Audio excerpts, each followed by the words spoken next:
HTML is all around us.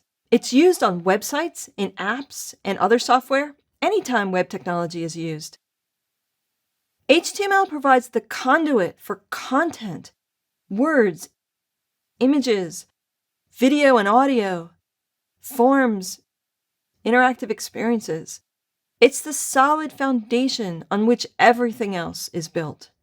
Humans speak human languages with millions of words and all kinds of nuance. It takes years to master a human language. Computers also speak languages. Programming languages are far more logical and consistent. The internet is a place where human language meets computer language. Websites are programmed, and they're read, watched, or listened to. Content online is consumed by people, and it's consumed by other computers. Artificial intelligence is all about trying to get computers to intelligently understand what the humans are up to. What if on the web we had a way to ensure that all the computers involved understood the human communication that's there? Well, that's exactly what HTML is for. It's the way to mark up our content and to bridge the divide between the human language and the computer language. Hi, I'm Jen Simmons, and I invite you to join me for my course on LinkedIn Learning, where I'll teach you all the essentials so you can get to work using HTML fast. The web is made out of 3 programming languages: HTML, CSS, and JavaScript. HTML stands for Hypertext Markup Language. HTML marks up the content of a site. Basically, it tells the user's computer what things are. It also provides access to an incredible amount of functionality that's already built directly into the browser. You can call up that functionality through using certain HTML. CSS stands for Cascading Style Sheets. CSS provides visual styling and layout for everything on the web page. It makes each web page look the way that it looks: color, typography, and size. And we can add simple animations and interactions through CSS.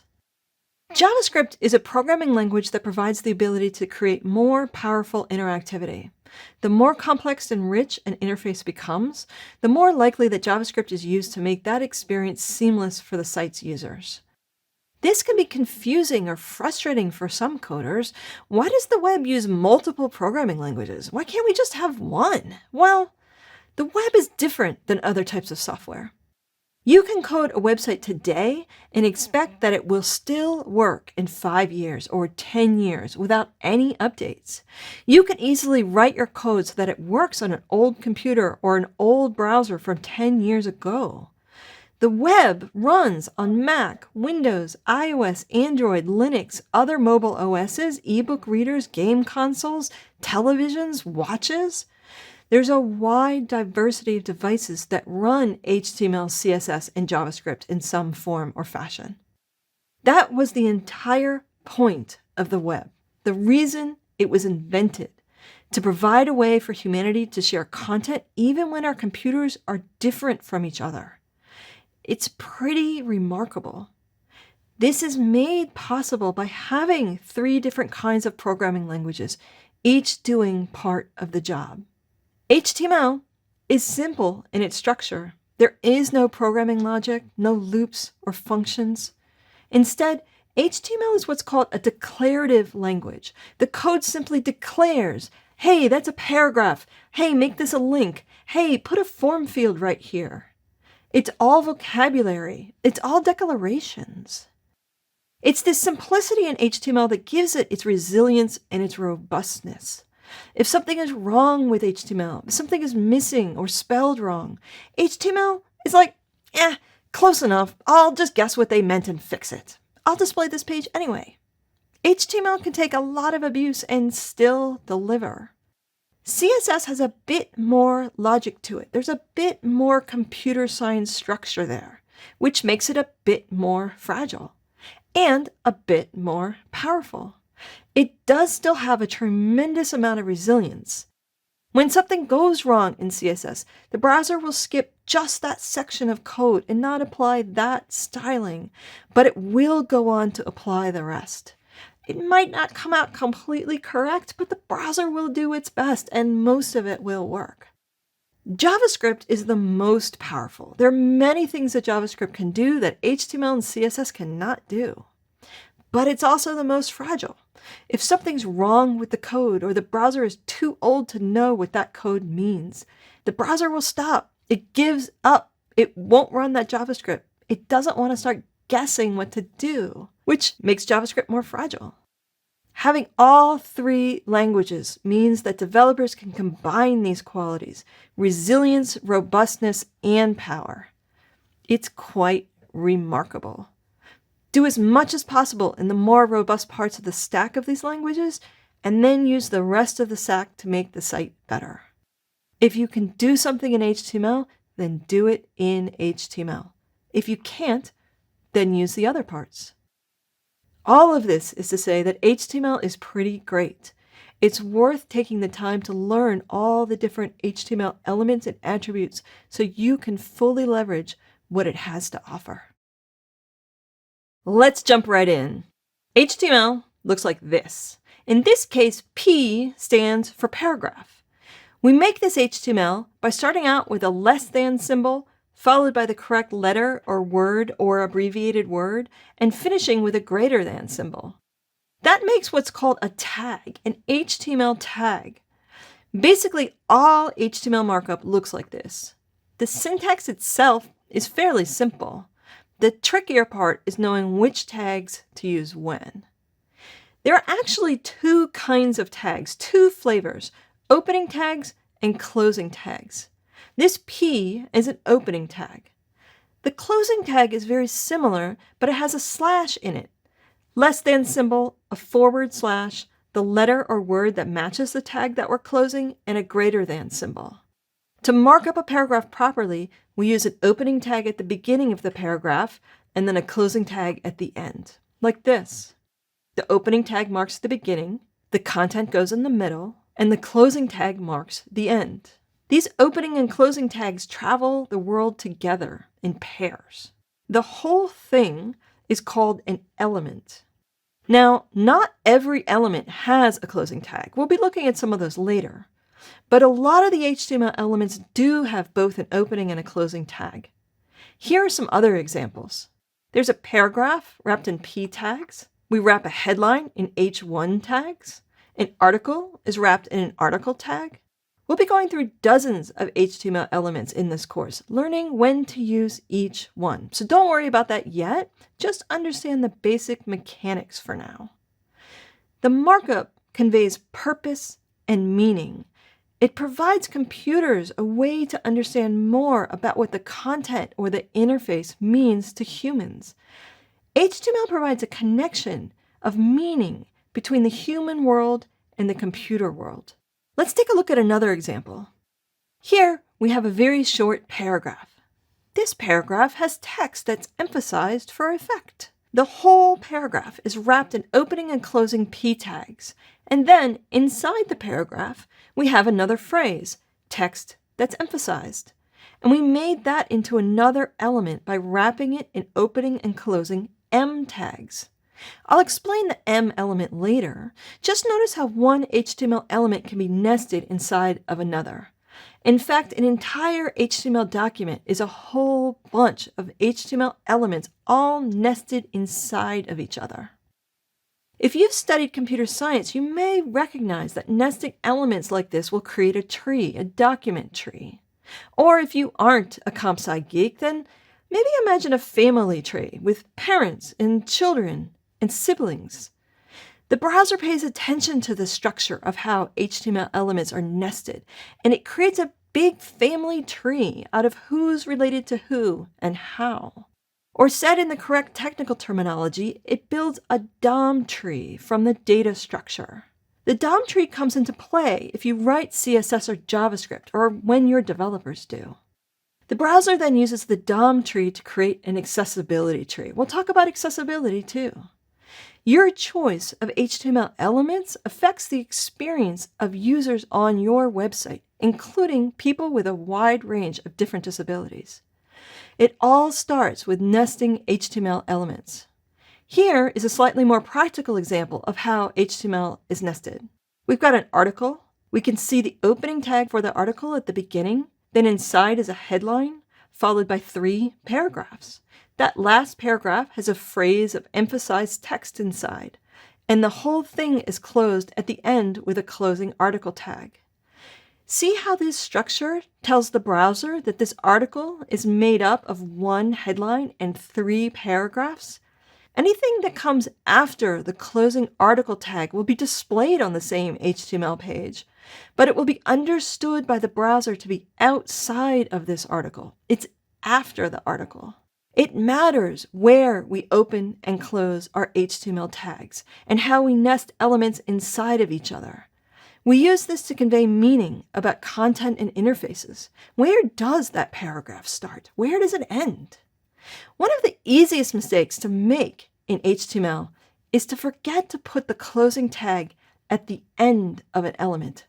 So don't forget, include the closing tag. Let's look at the paragraph element in action. Here, I've got 3 paragraphs of text. Now, where am I?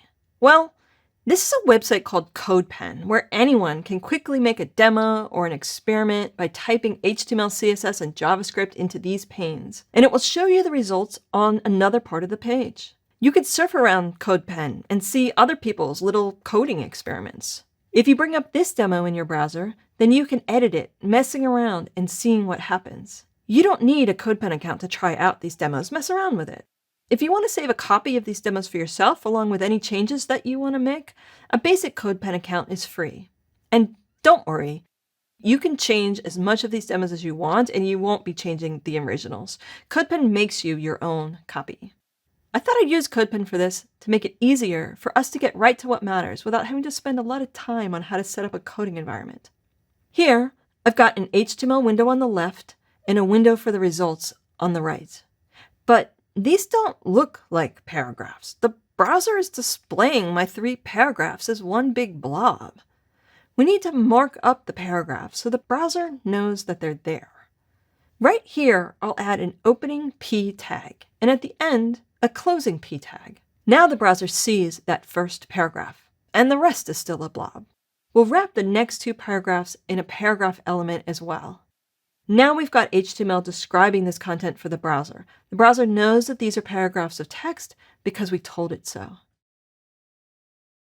Let's talk about headlines. Web pages often have a lot of titles, headlines, and subheadlines.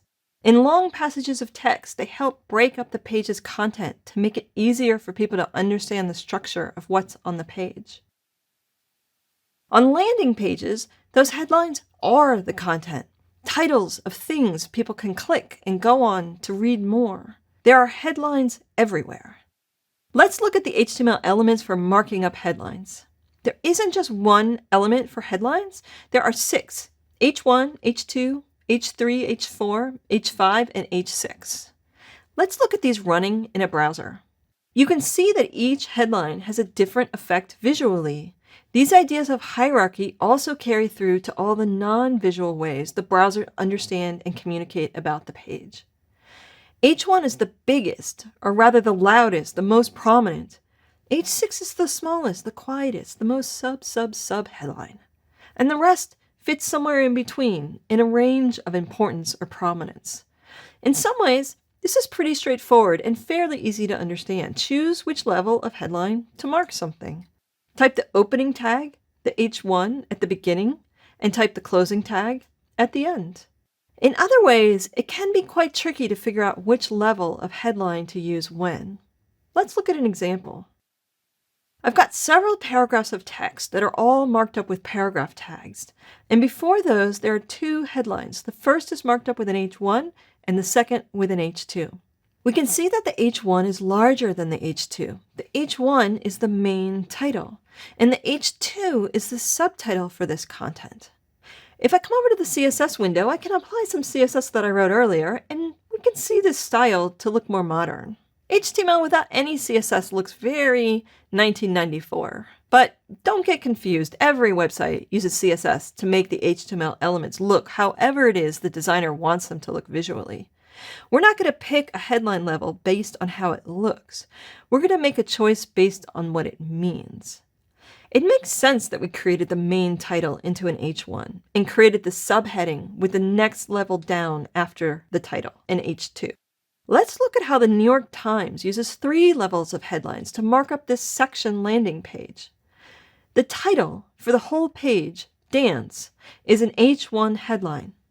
All of the article titles are H2 headlines, and the little kicker headlines with the little labels like Fall Preview, which tell the reader which type of content it is, those are all H3 headlines. You'll notice that some of the article titles are displayed in a larger font size, and some of them are displayed smaller, but all of them are semantically H2. You can see that this hierarchical system of headlines provides the browser with meaning. It conveys what's most important versus what's less important. It lets all the article headlines be the same kind. All of them are H2. This is incredibly important for anyone who is navigating the page with a screen reader. Making headline levels into an intentional system of hierarchy provides a key interface for navigating a site through sound. It may be that someone else on your team has already defined use cases for each different level of headline, and you want to follow their guidance. Many big teams these days have already created a design system, and when everyone follows that system, the site has more consistency and semantic success. If you are creating such a system for your team, or perhaps just for yourself, it pays off to spend a little bit of time thinking about how you want to use the different levels of headlines across the whole site and come up with a plan. You do have some freedom here to decide how and when you want to use each of the 6 levels of headline. There isn't a strict formula. You just want to use the 6 levels of options to create semantic hierarchy in your use of headlines. Let's talk about lists. We use lists in our life. To-do lists, lists and recipes, wish lists, bucket lists. But we use lists on the web even more, including for things that don't really look like a list. Most of the time, when you see a navigation bar, that's a list of links. Or when you go to landing pages with lots of teasers offering photos and headlines to click on to get to more content. Lists. In HTML, there are 3 kinds of lists: unordered lists, ordered lists, and definition lists. Unordered lists are used the most often. Let's make a simple example. Here, we've got a list of food, say ingredients for a recipe. We'll wrap each item in this list in an LI element. LI stands for list item. You can see the results happening on the right. The browser puts a dot, a marker, right before each item. Next, we need to wrap the entire group of items in an element that will mark the beginning and end of the whole list, and to tell the browser which kind of list this is. To make an unordered list, we use a UL element, unordered list. Now, to see what's going on in our code more easily, we can indent the list items. If we put a few spaces or tabs, it does not matter. Put some kind of space before each one of these list items, we can better see that the opening UL and the closing UL go together. This indenting does not have any effect on what shows up on the web page. And this indentation is not required. HTML doesn't care. The browser doesn't care. This is just to help humans. Now, these list markers, by default, the browser's going to show them. But we don't make an unordered list here only if we want it to look like this. We pick UL because it's the right choice to convey meaning. And then we use CSS to totally alter how it looks. But let's not worry about that yet. Let's look at the next kind of list, the ordered list. Ordered lists are very similar, only instead of wrapping the list items with a UL, we use OL. O stands for ordered list, which means there's an order to the items on the list.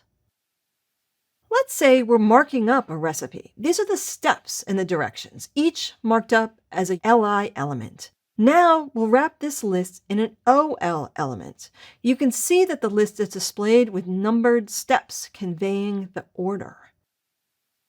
Unordered and ordered lists are very similar. They just have a different wrapping element. Now, like I said, CSS can be used to restyle lists to look very different from this default styling. Here's another demo to show just a few of the many possibilities. These first 6 examples are all unordered lists. We can change the list markers, or we can remove them. We can leave the content in a list-shaped layout, or we can lay it out however we want.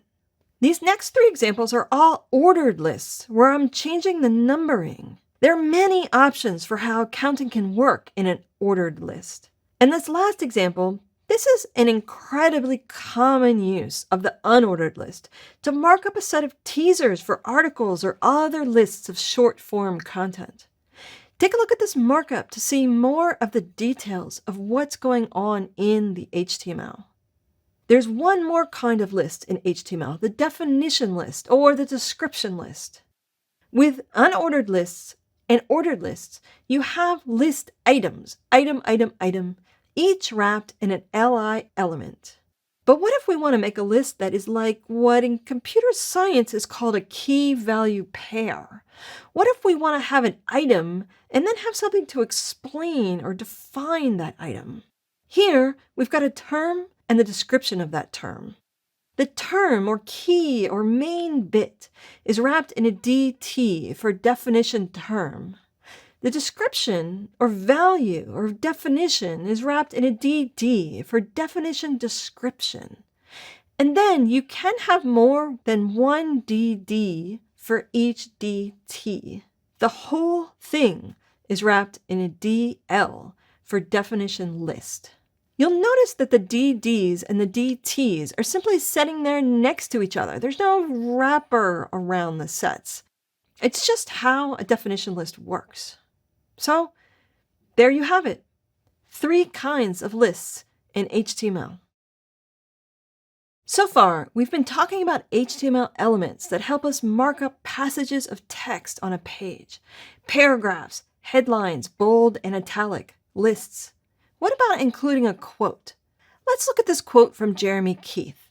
Now, basically this is a paragraph, so let's wrap it in p tags. We can use the cite element to credit Jeremy as the person who said this. And we can wrap the whole thing in a block quote element to distinguish it from the surrounding text. These 2 elements, cite and block quote, are being used for their semantic value to convey to other computers, hey, this is what this is. They're also convenient places to use to target styling. We can make each of these elements look however we want using CSS. We can make the block quote stand out and look special. In this example, inside the block quote element, we have 2 paragraphs and a cite. We can put any element inside this block quote. We can put a list in there, a headline. Elements should be nested inside of each other in whatever way makes sense. So, what about quotes that are not block quotes? What about quotes that are just worked into the middle of some text, like this? These quote marks are simply typed into the text, although these are straight quote marks, and I think they really should be curly quotes. Although, that is my typographic eye that says these should be curly quotes. For many of you around the world, there are all kinds of other ways that these quote marks should be displayed. It depends on the language, the script, or the typesetting conventions of a particular region. Instead of typing the quotes manually, we can use the Q element and let the browser provide the quote marks for us. Q stands for quote. Here, I've taken this quote and translated it. You can see that the quote marks are different in these other languages. Comparing the block quote element to the Q element is a good example of something you might start to intuit about HTML. Some of these elements are what's called inline. They're meant for wrapping around phrases of content that are in line with some other content, like the Q element, strong, B, I, and M, and many more. They are inline elements. You wrap them around phrases of text, or they have a similar kind of inline purpose. Other elements are block level elements, block quote, paragraph, unordered lists. These elements each start a new block.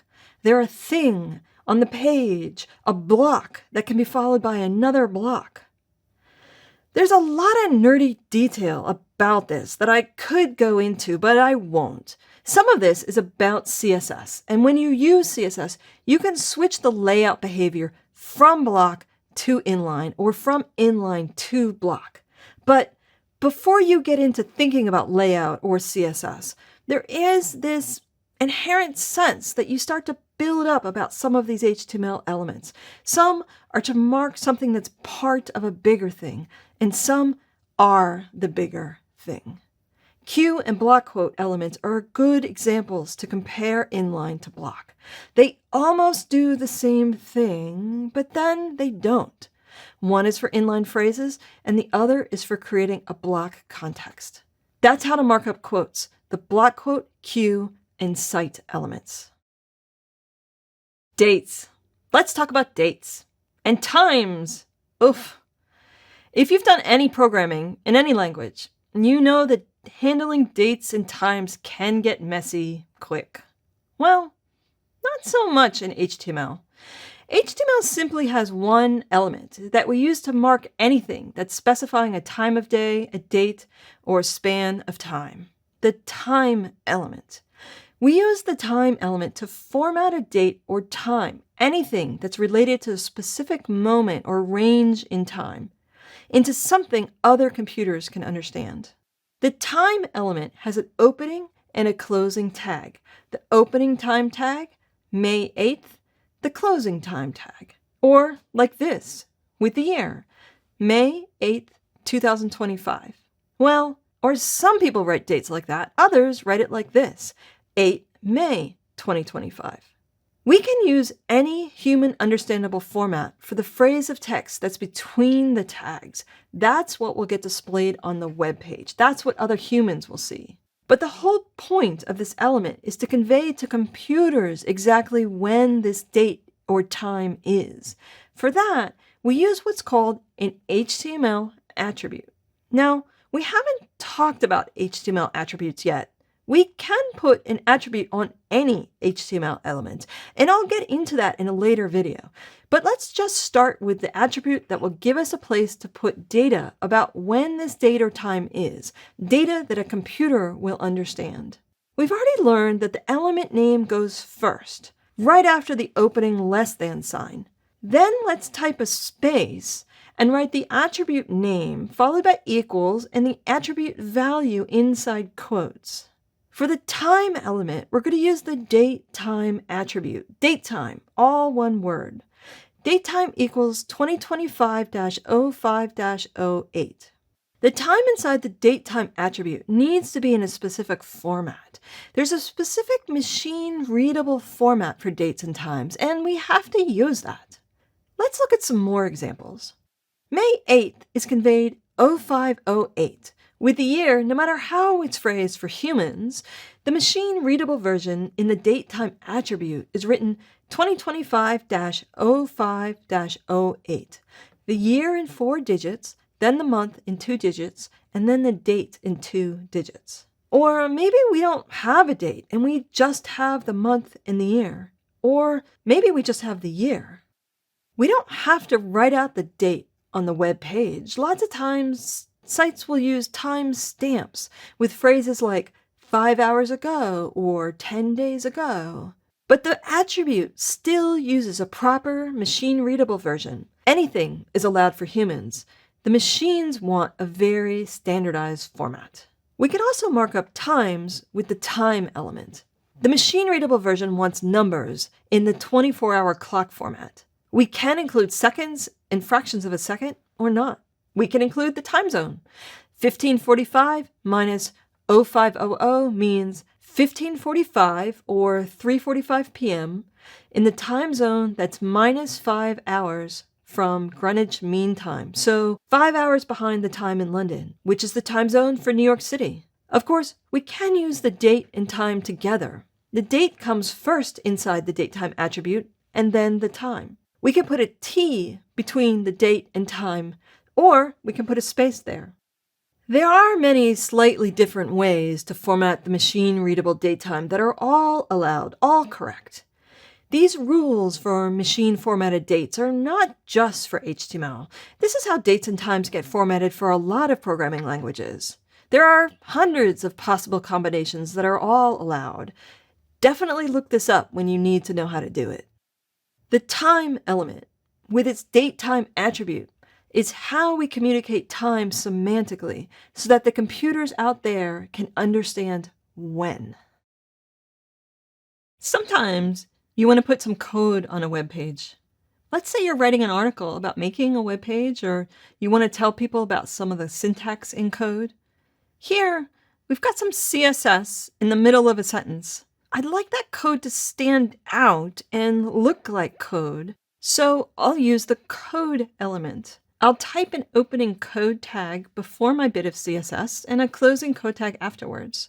You can see that the styling changes. It switches to a monospace font. And of course, we can make this look however it is that we want it to look.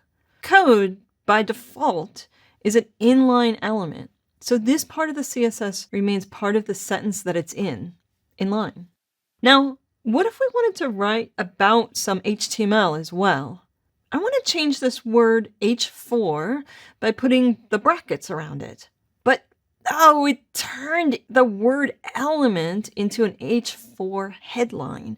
It did the thing rather than printing H4 out on the page. Let me try wrapping this in a code element, but no, that doesn't keep the browser from interpreting the H4 as an H4. To do that, we need to type &LT semicolon. This is a funny thing called HTML entity. When we type &LT semicolon, we'll get a less than sign. If we type &GT semicolon, we'll get a greater than sign. I'll talk more about HTML entities in a future video. There are a whole bunch of them. But for now, these two are helpful if you want to write about HTML syntax in a way so that it's shown on the page instead of being executed. Next, let's look at the BR and pre elements. Normally, we can type all of the spaces and return characters that we want in our code, and the browser is going to ignore them all. I talked about this a bit in a video about lists, how you can indent your code to help make it more readable for humans without it having any effect on the content on the web page. But what if you want to have an effect on the content? What if you want to be able to put a whole bunch of spaces between words or between lines and have it count? For a poem, for example, I've wrapped this poem in a paragraph element. It's 2 sentences, and as a whole, it seems like a paragraph. But the way it's coming out on the page on the right, it looks all wrong. The browser is ignoring the line breaks that are in the poem. You can see on the left how much meaning is conveyed by the way it's formatted. We don't want to make each line into a separate paragraph because these aren't separate paragraphs. We just want a line break at the end of each one of these lines, something that the browser will respect. That is what the BR element is for. It gives us a way to break a line. I'll put a BR element at the end of each line, and now this poem looks correct. BR is just a simple single tag. There's no opening or closing to it. There's nothing that goes inside of it. It just marks a place for a line break. Let's look at another poem where the spacing is even more irregular and meaningful. The whole poem is coming out as a mashed up pile of words right now. I could put a BR at the end of each line, but that wouldn't create the indentations or the flowing white space that we see. We want to get the spacing into the content itself because it's inherent to the content. It's part of the meaning of this content. So let's do that in HTML with the pre element. I'll wrap this poem in pre tags. And now, as you can see, the browser pays attention to the spacing, the line breaks, and everything. We can come in here and add a random character into a random spot and it will stay there. Pre and code are frequently combined to provide a way to show a block of code with indentation. Here's an example that puts these parts together. I've written some HTML using HTML entities. I've added indentation to make it easier to understand. And I've followed it with some CSS that's also indented. The whole thing is wrapped in a code element to tell the browser hey, this is some code. And all of that is wrapped in a pre-element, which maintains the formatting and the spacing. That's the code, BR, and pre elements. 3 elements that can be useful for communicating semantic formatting for code and for other kinds of content. Let's talk about another situation where you need to mark up certain bits of content as having a different meaning than the rest. Subscripts, superscripts, and small text. Subscripts are characters that are set below the normal baseline for text. Did you ever take a chemistry class and learn how to write the formula for water, H2O, where the 2 is lower down than the H and the O? The 2 character is typeset as a subscript. It's set lower down. Superscripts are characters that are set above the normal baseline of text. Mathematical formulas have lots of superscripts, like 5 squared. Or in footnotes, the little marker for a footnote is a superscript. To mark up subscripts and superscripts, we'll use the sub and sup elements. H2O looks wrong like this. I'll wrap the 2 in its sub element. And now it drops down below the baseline and gets a little smaller. Next, let's format this number for the footnote. If we wrap the little 2 in sup for superscript, now it jumps up higher and gets a little smaller. That makes more sense. This is how to handle subscripts and superscripts in HTML with the sub and sup elements. You can use these in math as well, although if you are putting complex equations on a website, you should look into MathML. It's a specialized markup language for math, and it's more powerful than what HTML can do.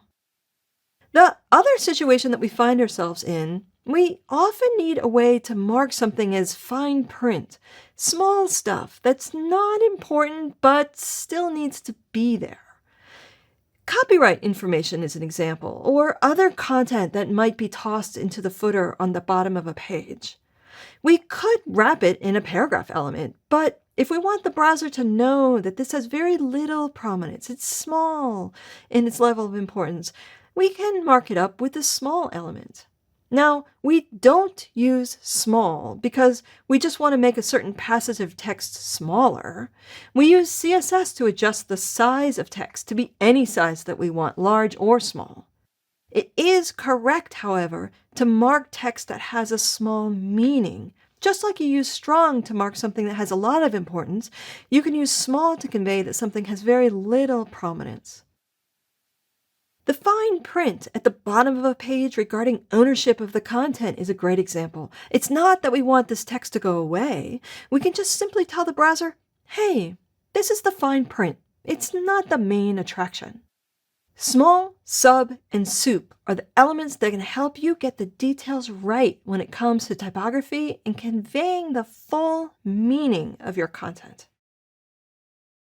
Before we go into any more HTML elements, I want to make sure you know how to inspect HTML in a browser developer tools. In all of today's desktop browsers, there's a secret cockpit of information about what's happening with a website's code and performance. Let's look at them in Firefox. Here, I've got a demo in CodePen that combines a lot of the HTML elements that we've learned. I'll open this CodePen demo up in a new tab, so we just have the demo and not all the parts for the CodePen website. Now I'll right-click on this and go to Inspect Element, or instead we can go to Tools, Web Developer, Inspector. This opens the developer tools. Across the top here, there are a bunch of other tabs with page after page of different tools. Like I said, it's a cockpit of controls. But let's ignore all that. And let's just look at the inspector. We've got 3 panes here. On the left is the HTML.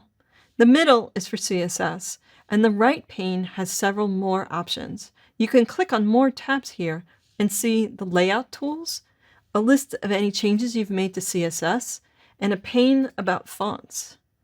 But we aren't going to think about this right pane or about this middle pane for CSS right now. Let's just look at the left pane. This is our HTML.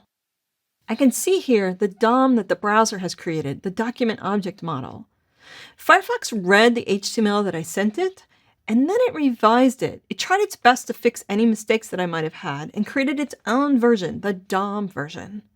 We can see that the headline bees is wrapped in an H1, and below that, beekeeping is an H2. And then we can see that there are two paragraphs. We see a P element, but instead of the words in the paragraph, it just says ... And there's a little triangle right here. We can turn these triangles and reveal what's inside. I can see in the second paragraph, there's a soup element around the number for the footnote. Further down, I can see a pre element and a black quote. Inside the black quote, I have a cite element. The inspector is representing the DOM tree here, the family tree of elements, and this can be very useful. Many browsers have developer tools, Safari, Chrome, Edge, and they all have an HTML panel that's just like this one. They use this same way of indenting things and using these little triangles to make sense of the DOM tree. We can use developer tools to inspect any website on the internet and peek under the hood to see how other developers use HTML. This is how I get ideas when I'm not sure what markup to use. I'll go to other websites, find some content that's similar to the content I'm trying to mark up, and use developer tools to find out what elements they've used. Especially if the site was built by a team that I respect, looking at other people's work can help me better understand how to structure my own HTML. We could also use HTML Inspector and DevTools to help us debug mistakes. Let's look at some code that has something wrong with it. Here, I have an unordered list with 4 items, and they should be counting off 1, 2, 3, 4.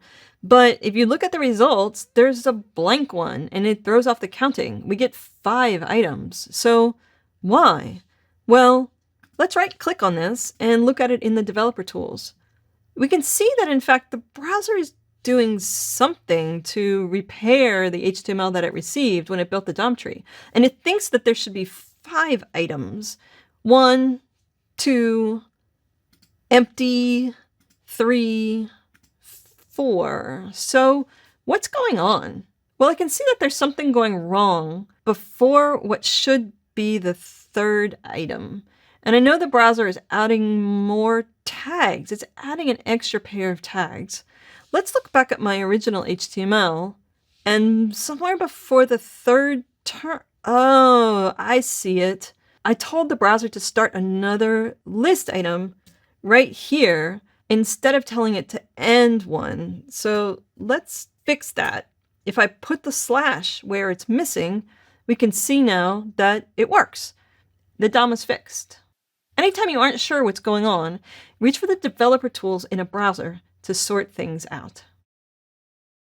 So far, we've just been looking at the basics of an HTML element, the simple version, like the paragraph element. But HTML does have a bit more complexity than this, more power that can be added to any element through what's called an attribute. We did look at one attribute so far when learning about the time element. Some attributes only work on certain elements, like the datetime attribute. We only use it on the time element.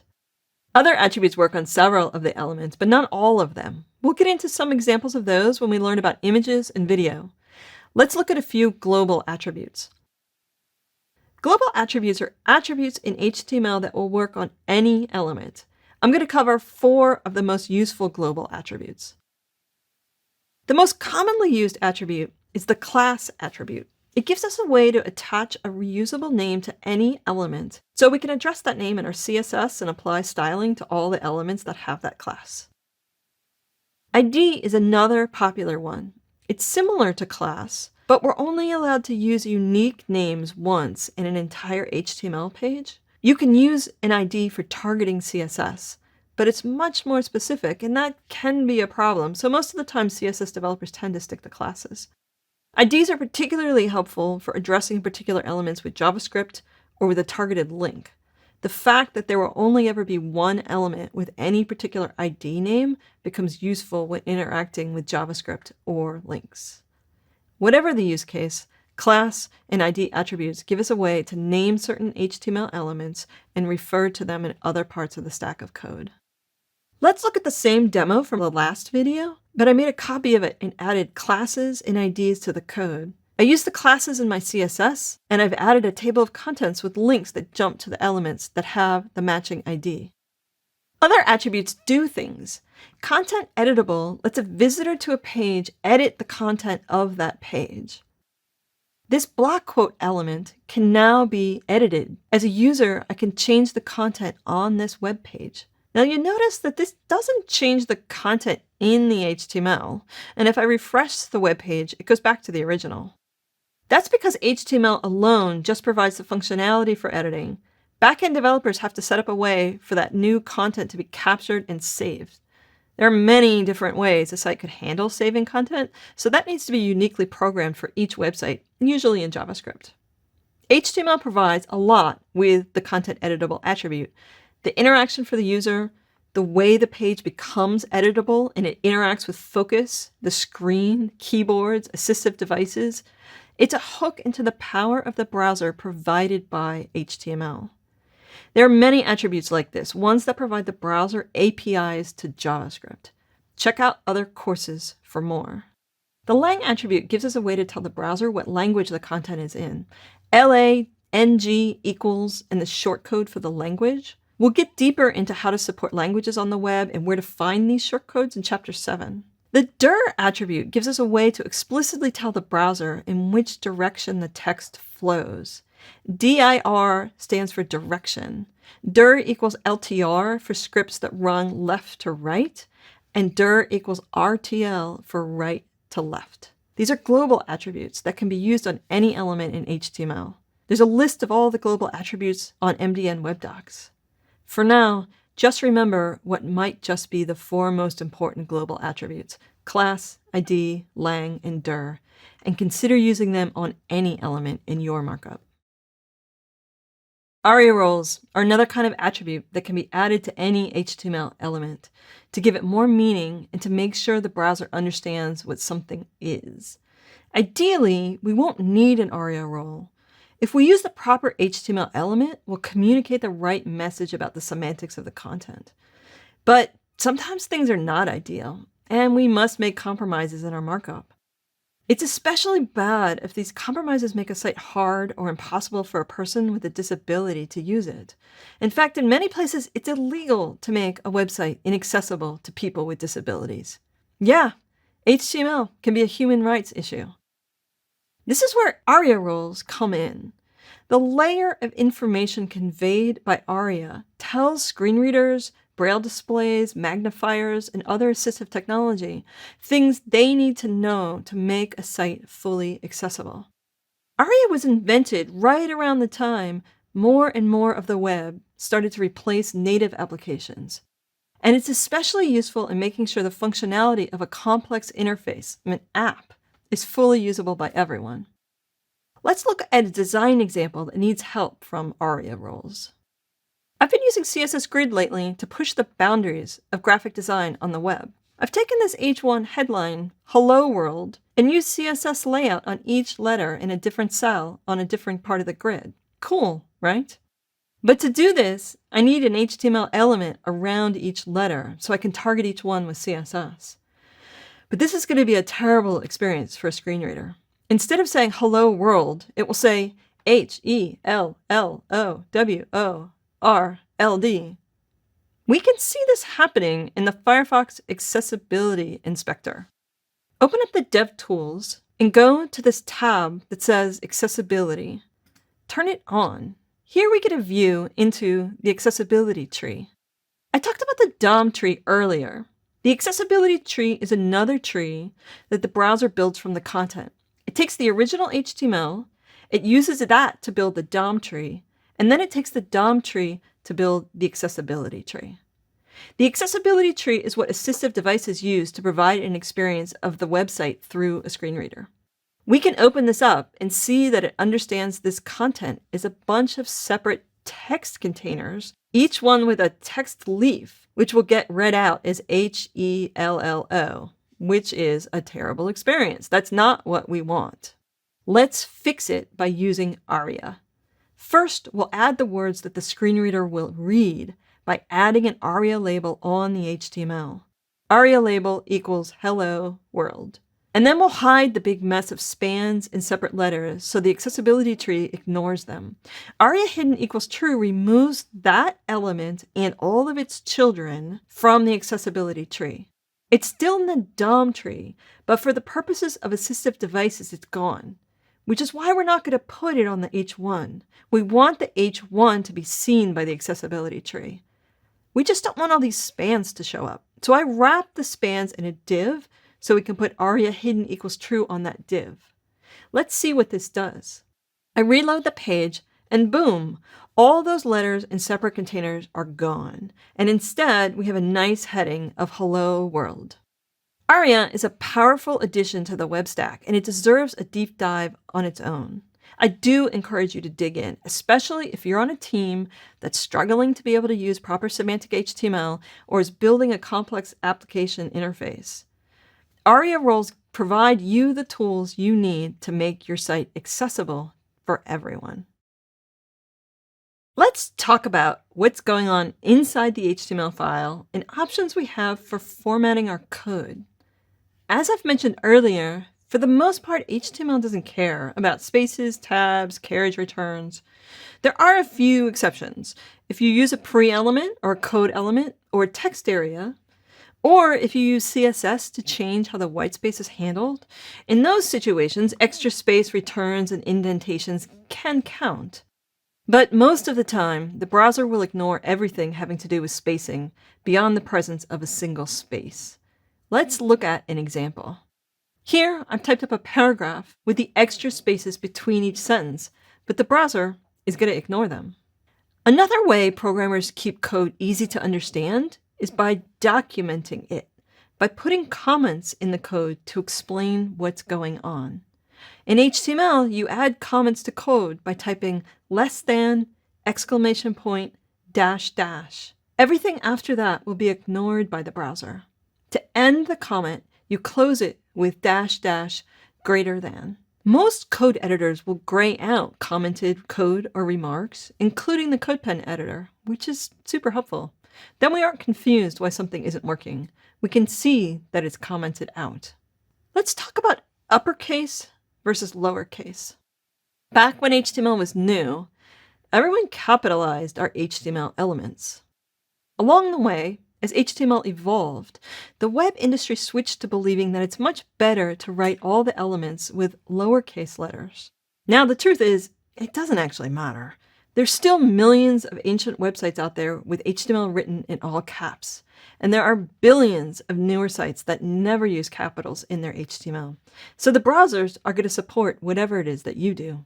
That said, everybody writes everything in lowercase letters. It's just the way that it's done now.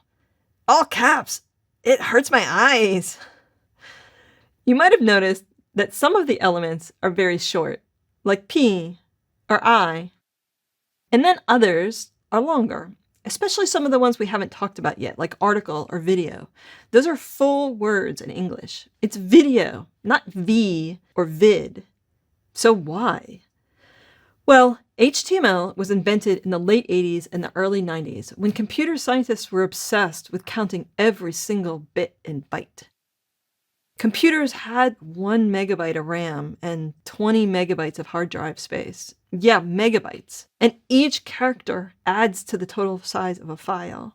As HTML evolved, the memory in computers grew, and it was far less important to save a few characters here and there, and far more important to make code easily readable and understandable. So the newer elements use whole words. It's just much easier for humans, at least for humans who speak English. Nowadays, the length of an element, it's a bit of a clue as to how long an element has been around. One last thing about how HTML is written. Do we have a closing tag or not? We've gone through quite a few elements in this course so far, and almost all of them come in pairs with an opening and a closing tag. The newer HTML elements always have both an opening and a closing tag, like the video element, which we'll cover in Chapter 6. Sometimes you don't put anything between the opening and closing tag, but for some of the older elements, there is no closing tag, like image, which we'll dive into in Chapter 5. These elements were invented in the mid-90s, and in those days, folks thought, hey, if there's no need for a closing tag, why have one? Later, thinking changed, and the best practice changed to put a slash at the end of any element that otherwise didn't have a closing tag. The idea is that the element kind of opens and closes itself all at once. There were many years when everyone told each other, you have to have the slash. But around 2010, people stopped worrying about it. Honestly, at this point, I don't know if most developers use a closing slash or not. At this point, it really doesn't matter. Browsers will support a range of different options of how you format your code. It's really up to you and your team to decide how you want to do it. The less than sign, the greater than sign, and the ampersand are part of the characters that we use to write HTML. So what happens when we want to use them in our content? We looked at this a little bit in Chapter 2 during the video about code and pre. Let's get into it more deeply here. When I write a greater than or less than or ampersand symbol with spaces around it, it will show up as content. But if I start to write something that might look like an HTML element, it disappears. The browser thinks it should do this as part of HTML instead of displaying it. If you are writing inside a content management system like WordPress or using a tool like Markdown, there's a chance that the layer between your text editor and the pure HTML will handle these characters for you just fine. Other times, you're going to need a way to handle this yourself. This is when we use what's called a character entity. HTML entities are formatted like this: ampersand, some sort of short code, and a semicolon. We type them into an HTML file, and they get converted into the characters that we want. This is what we did in the demo for pre. Every instance of a greater than or less than symbol is written out as a corresponding character entity. The W3C keeps a reference chart of all the character entities where you can look them up. HTML entities can also be helpful for typing characters that aren't on your keyboard. For example, if you want to put a copyright symbol in your content, you can type ampersand copy semicolon. You don't have to use the character entity. Frequently, you can just copy and paste the character or learn the keyboard command for it. But using these HTML character entities is one way to do it. There's one special entity that I want to point out, the non-breaking space. Normally, spaces provide opportunities for lines of text to wrap. The words stay whole, and when there's not enough room for a whole sentence, the browser looks for a place to wrap the line of text. It looks for any space where there's a space between words, a normal space. But we can insert what's called a non-breaking space between two words instead of a regular space, and the browser will know not to break the line there. Let's say I want my name to be in a phrase and to never have my first name Jen on a separate line from my last name Simmons. I can type ampersand NBSP semicolon for non-breaking space between my first and last names, and the line will never break there. People also use the non-breaking space to force the browser to put more than one space between words. As we've already talked about, if you have a bunch of spaces in your HTML, the browser will ignore everything beyond the first space. The browser won't remove non-breaking spaces, however, so you can put 2 spaces between each sentence, for example, if one of those spaces is a non-breaking space. HTML character entities give you a way to ensure that the browser will put the character that you want on the page, including non-breaking spaces. The link. Let's talk about how to make links on the web. These days, we take linking for granted. Of course, we know we have navigation bars, menus of links, teaser cards, pages of article titles, all begging us to click to see more, click to go elsewhere. It's normal. But back in the 1980s, people who were inventing new ways for computers to help us do our work were obsessed thinking about and talking about the link. Obsessed with hypertext, hypermedia, hyperlink, the very idea that there could be a special zone on a page that would be magically activated to teleport you to another place, another page. It was groundbreaking. It actually took over 20 years of theorizing and experimenting from the mid-1960s to the early 1990s before we ended up with the web. Even the fact that it's called the web is because of this obsession with how different parts link to other parts, creating a web. The code for creating a link is fairly simple. The way that the link transformed computing, information, and everything about our modern world is profound. To make a link, we use the A element. A stands for anchor. On the opening tag, we need an href attribute. href equals quote, quote. This points to where we want the link to go. Href stands for hypertext reference, a nerdy phrase that's a throwback to all those conversations back in the 80s and 70s. Between the opening and closing A tags, put whatever it is that you want to be clickable, usually text or an image or both. We start simple with some words. Here, we can see the results. The phrase, "This is a link," is now a link. If we click on it, it goes to the website at example.com. By default, the A element is an inline element, and it easily goes in the midst of the flow of some text, like this. You can see here's a paragraph with the link element wrapped around the words "with a link." We can wrap links around anything, not just text. Here's a link wrapped around an image element. We can format our code to make it a little easier to understand. Now, if I click on this image, it also goes to example.com. You can also put a link around more complex content, like a teaser card. We can wrap an A element around several other elements, creating a whole group of things that all become linked. That's how the A element and the href attribute work. Now, let's look a little more deeply into the URL that we put into the href attribute. I was just using https://example.com. Let's talk about the wide variety of what can go in there. If you are linking to something out on the web someplace, on some other website, you can create the link by putting the whole URL in the slot. It doesn't actually matter whether you include the trailing slash or not. Some URLs point to the homepage of a site. Others point to content deeper in. All of these are what's called an absolute URL. You point to a specific place on the web, an absolute place. You must include the HTTP or the HTTPS in an absolute URL. When we use a modern browser these days, we can get away with just typing example.com up in the URL bar, and the browser will fill in the rest. But when we make a link as a developer or someone adding content to the website, we need that HTTPS:// or HTTPS:// part. HTTP stands for Hypertext Transport Protocol, another nerdy phrase from the 1980s. This is the way that everything on the web talks to everything else, the protocol, the rules of the communication system.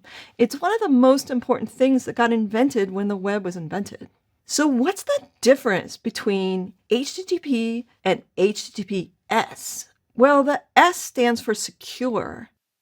Originally, all web addresses were HTTP. Today, all the experts agree every website should be using HTTPS instead. That's how to make a link, using an absolute URL as your path. Absolute URLs are just one way to form a link. Instead, whenever we are linking to something that's on the same site, on the same domain name as the page that has the link, we can use what's called a relative URL. Let's imagine we're building a big website. Eventually, we're going to launch this site at awesomedogs.com. But meanwhile, I'm working on a copy of the site on my local computer, adding a menu bar. Later, we're going to put copies of the site on different servers with different URLs for testing and review. If we use the absolute URL for all the links, the browser will keep trying to get to the pages or files at awesomedogs.com. We don't want that. When I'm working locally, I want all the links to connect to the local copy of the files. When we put a copy of the site on a testing server, we want all the links to point at pages and files on the testing server. We want a way to leave out the awesomedogs.com part of the URL and have the browser still know where to find the files. Creating a relative URL isn't just useful for the A element. This is a skill we'll use to point to image files, video files, CSS, JavaScript files, anytime we need to specify a path to a file. So, how do we form a URL from scratch? Well, we need to understand how our files are organized. There are a bunch of files organized into a bunch of directories or folders. If we want to link to the blog post from March 9th, we want to say, look inside the folder named blog and find the file named march-9.html. File names have an extension like .html or .jpeg, .css, .js. Folder names just have names like blog or people, no extension. The slashes in a URL mean look inside there or go one level deeper. To create a relative URL, we leave off the domain name, but we include the initial slash at the very beginning. That tells the browser, go to the root level of the file structure, the outermost top level, and start from there. Or we can write the path to be relative from the file in which the link is written. For example, the styles.css file is in a directory named CSS. Let's imagine we want to put a link in our CSS file that points to the logo.gif file, which is in the images folder. We could write /images/logo.gif, or we could write /images/logo.gif. The first version creates a URL that's relative to the root level. The second version creates a URL that's relative to the file where the URL is typed out. The .. means go up a level. This whole path means go from where we are now, up one level, find the folder named images, and then look inside there for the file named logo.gif. One more thing about URLs, relative or absolute. This URL, awesomedogs.com/people, is actually looking for a file at awesomedogs.com/people/index.html. People is a folder, and the URL awesomedogs.com/people points to a folder. Anytime a browser is told to go to a URL that is a folder, it automatically looks for an index.html file and loads it. Index.html is a special file name. This gives us a way to make our URLs pretty or clean. Instead of creating a file named people.html, we can create a folder called people, and inside that folder, we put a file named index.html. This trick only works for HTML files and not other files. You don't want to do this with images or CSS. It also doesn't matter whether you include that trailing slash or not in a URL, which means that these three URLs go to exactly the same place. Making a well-structured, elegant URL to our web pages is an art. It's worth thinking about how your URLs affect user experience and search engine results, and craft them the way that you craft any content.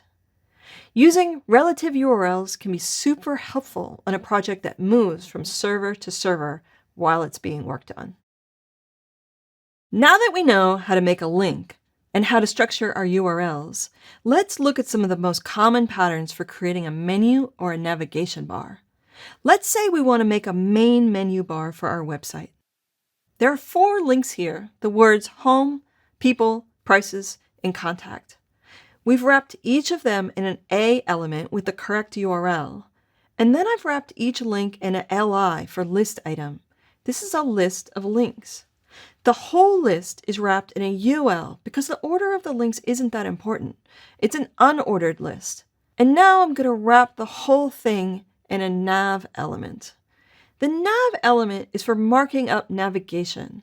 It tells the browser which sets of links are part of the site navigation. We don't use it all the time, just for major blocks of navigational links. You can see the results on the right. It looks like a nice main menu bar. Now, of course, it doesn't look this way because of the HTML. I've styled it to look like a menu bar. Here's what it looks like without the CSS. It's a list. Now I want screen readers and other assistive devices to also know that this is the main menu for the site. So I'm going to add a few attributes to convey the purpose of this navigation. We can add role equals navigation to the nav element. It's an ARIA role that is perfect for marking the main navigation of the page. It adds the extra kind of importance that's conveyed to other people visually through graphic design. I'm also going to add an ARIA label of main menu. That provides a label that can be read aloud by the screen reader to tell people what this is and to give them more context. Main menu are the words that I've chosen. We could say primary navigation or whatever we want. This isn't the only correct way to mark up main navigation. There are many variations that work just as well, perhaps better in certain circumstances. Let's look at another kind of navigational menu and how we might mark it up. Here's a breadcrumb trail. I've also taken these links and made them into a list. Only this time I made an ordered list because the order in a breadcrumb matters. I'm also wrapping this in a nav element since this is a navigational aid to get around. I'm not going to put a role of navigation on it, however. It's just not important enough. I think I will add an ARIA label of breadcrumb. That will provide a little more context than if a numbered list of links were read aloud. Let's look at one more set of links. How about something like those links that can be found on the bottom of a page in the footer? The kind of links that aren't really part of a navigation or getting around the site. I'm just marking up each link here as a link and wrapping them in a footer element. That's it. I don't even want to use a nav element or an unordered list. It's just two phrases linking to more content. We have a lot of options when we start combining HTML elements together. By thinking about the many options and how they combine to layer semantic meaning into our content, we can start to get at the right choices for our projects. There's not one right way. The only for sure is that it depends. Images! Can you imagine a web with no images? Images are everywhere. The web is a web of text and images. To put an image on a web page, we use the image element. It's written as IMG.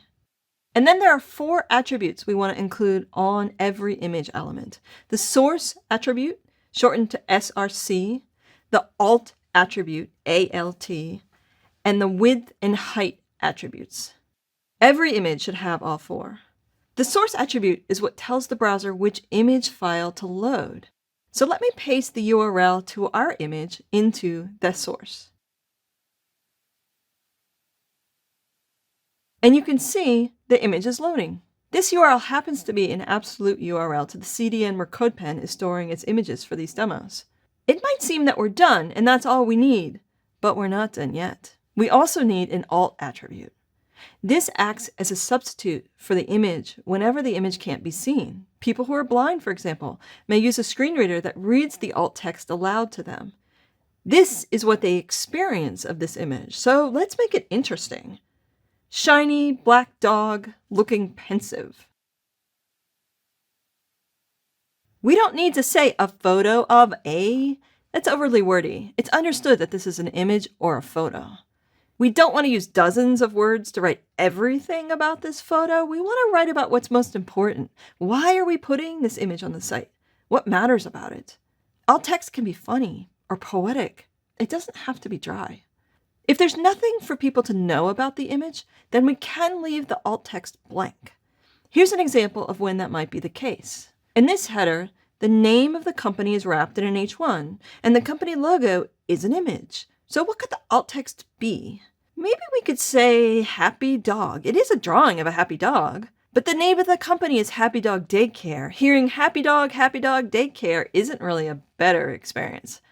We'll include the alt attribute so it's clear we've thought about the alt text, and then we'll leave it blank.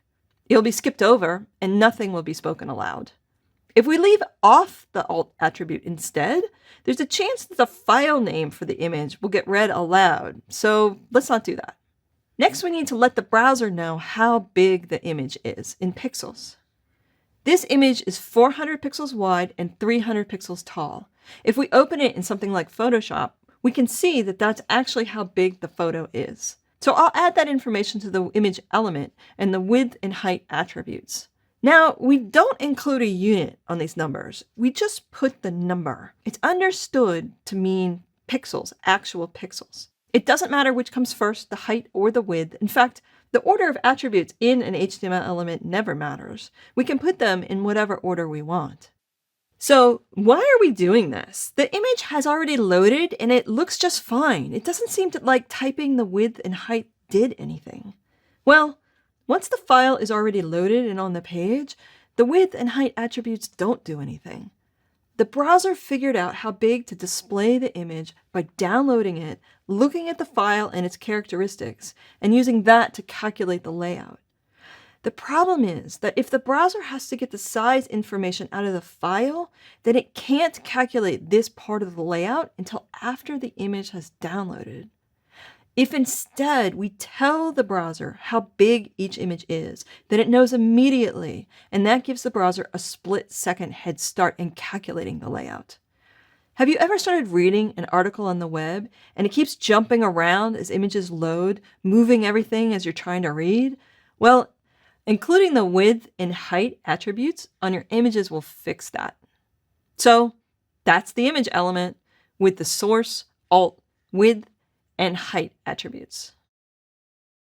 Let's talk about the image file itself. To put an image on a web page, it has to be in a file format that web browsers will understand. And there are several options.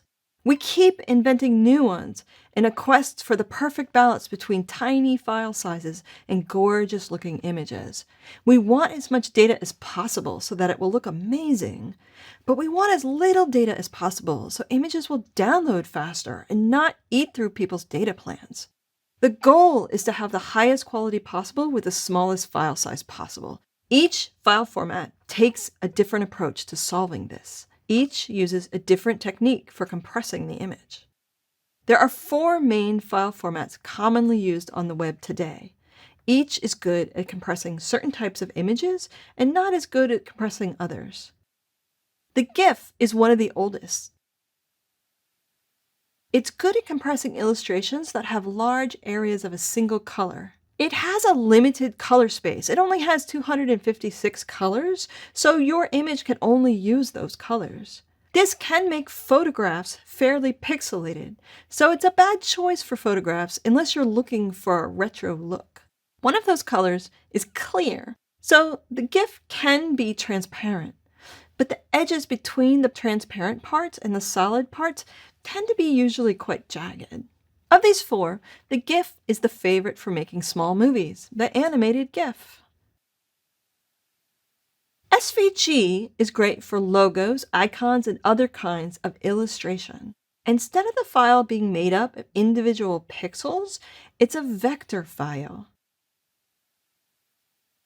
It contains instructions for a drawing. Make a square, make it this color, put it here.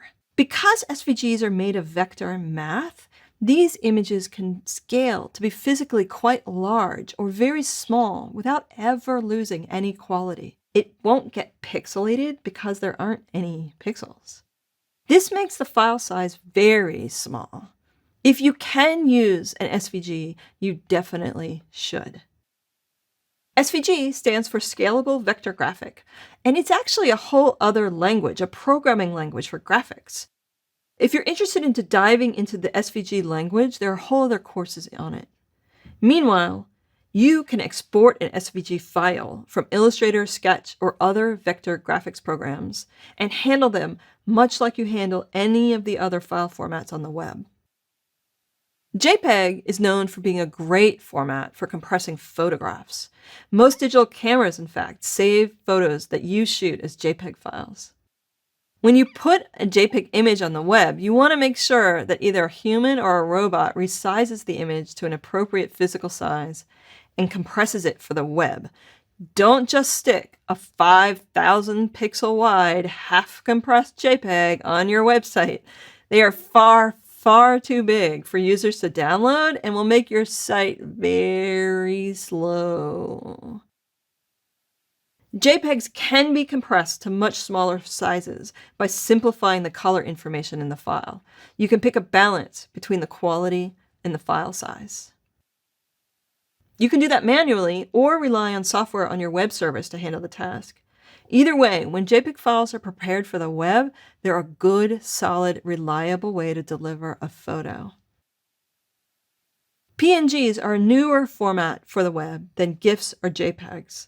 They're a good solution when you have a photograph and you need part of the photo to be transparent. The PNG sometimes does a better job than a GIF at compressing the kind of images that the GIF format likes. And sometimes it does a better job than a JPEG than compressing the kind of images that the JPEG format likes, but not always. If you're manually compressing files, you should try several options and see which results in the smaller file. There will be other image formats coming in the future, ones that will do an even better job of compressing millions of pixels into smaller and smaller files. So keep an eye out. Consider the physical size of an image, the file format, and the compressing settings when making your image files. Aim to make them download as fast as possible. The HTML that we use is the same no matter which kind of file format you use. Sometimes we want to display a big, beautiful, high-resolution image for people with big screens, and then shrink it way down for people on phones on small screens. CSS can do this. One image file can be shown at any size. But there's a problem. A big, high-resolution image contains millions of pixels, and all that data can make the file size pretty big, which takes a lot of time to download on a slow network connection and can use up people's data plans, and in some markets, cost them a lot of money. We don't want to deliver unneeded, high-resolution data to small screens. Instead, maybe we should just make all of our images much, much smaller, physically smaller, less colored data, fewer pixels, more compressed. That will work well for a smaller screen. But then if we send that file to everybody, people with big desktop monitors won't get to see a large, glorious photo. They'll get a low-quality photo blown up really big. Or our web designs are limited to keeping every image physically really small. So, what can we do? Well, we can use the power of HTML to deliver different image files to different sized screens. We can make several different files and list them as a set of options in our HTML and let the browser decide which image to download. It can do so in coordination with the operating system while taking the device hardware capabilities and the network speed into account as well. Let's first start with the basic code for loading an image on the page. I have an image element with a source attribute that points to an image file with the alt text and the width and the height, just like we talked about when I first introduced the image element. You can see here that I wrote 480 in the big white text on the image itself, so it's obvious which image has loaded when. Now, this image is 480 pixels wide, and it will look good when it's displayed at 480 pixels or smaller on some devices. More and more screens these days, however, are not 1x screens. They're Retina screens, high density, DPI, Super Retina, ultra fancy billions of whatever the latest name is for these amazing screens. Basically, there are a bunch of screens out there where the pixel density is 2x, 3x, 4x, where more data can be displayed by the screen. Right now, my older computer has a 1x screen. My newer computer has a 2x screen. I think my phone has a 3x screen, and I'm not really sure what the rest of my devices are. I just know that I want photos to look good. The simplest way to support these different screens is to create multiple copies of our image in different resolutions and then tell the browser that those copies are available. The device can then decide what it wants to do. The browser will look at the screen density, the network connection, the user's settings, and decide which image to use. Even if someone has a high-resolution screen, the browser might decide to download a lower-resolution image. I've created 4 copies of this photo at 480, 960, 1440, and 1920 pixels wide. Let me duplicate this basic HTML for displaying an image so we can change the second one and compare the results. We're going to still write the code for displaying the image in a normal way. This is good for older browsers. We need the source attribute, and we'll put our 1x version of the image here. We need the alt text just like before, and the width and the height. It will definitely still improve in performance. Keep that. It's okay that the pixel numbers won't always be accurate. The aspect ratio is what's important here, and 480 by 360 calculates to a 4 by 3 aspect ratio. All of these photos are 4 by 3. Now, let's add a source set attribute. Inside of it, we'll list the images that we are offering the browser as choices. It's a comma-separated list with a URL to a file, a space, the resolution, like 2x, 3x, 4x, 1.5x, whatever, a comma, and the next one. Now, the browser will swap out one version of this image for another, based on what it thinks is best. This is a great solution for providing different size images to handle Retina and high DPI screens. But what about handling different size images based on the layout, based on the width of the page? Let's look at that next. In the last video, we just looked at how we can use the image element and the source set attribute to list a set of image files and have the browser decide which file to download and display, considering the pixel density of the screen. What if instead we want the browser to consider the width of the viewport and to choose a file based on the size of the screen as well as the density? Let's look at a demo. It's very similar to the one I just showed in the last video, with 4 images listed inside of a source set attribute. But this time, instead of saying 1x, 2x, 3x, 4x, we'll tell the browser how wide each file is. 480W, 960W. That means 480 pixels wide, 960 pixels wide. Now, the browser will dynamically choose which image to display based on a combination of device density and viewport width. This is not going to pick the right size image for the layout that you have. It's choosing the image based on an assumption that you need the image to be 100% of the viewport width. So why? Well, this system is designed to be fast, and for the browser to make a decision about which image to download as early as possible in the page loading process. It chooses the image file before the CSS has been parsed and before layout has happened. So the browser has no idea what you're going to do with that image. It doesn't know what the size of the box is going to be where the image is going. If we know the image is going to be a lot smaller than the width of the whole page, we probably want to add more information here for the browser to use when it's making its choice about which file to grab. Here, I've used CSS to make this image half the width it was in the last demo, but the browser is still loading the bigger files. We don't need so much data, so let's tell the browser when to use the file. We'll use the sizes attribute for this, listing which size image to use at which media query. You can see now that the second photo looks just as good, but it's using the smaller files. It's using the files that are the right size for the layout that we have. HTML has a lot of power when it comes to providing options to the browser for downloading different size files of the same photo. SourceSet gives you 2 options for communicating to the browser that there are a set of images available to use.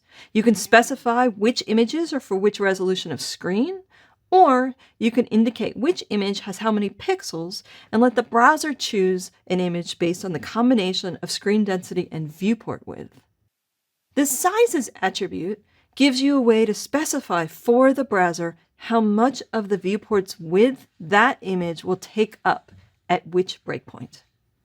In every case, you're giving the browser information in the HTML so it can decide intelligently which image file to download, especially considering the network conditions and the user's preferences.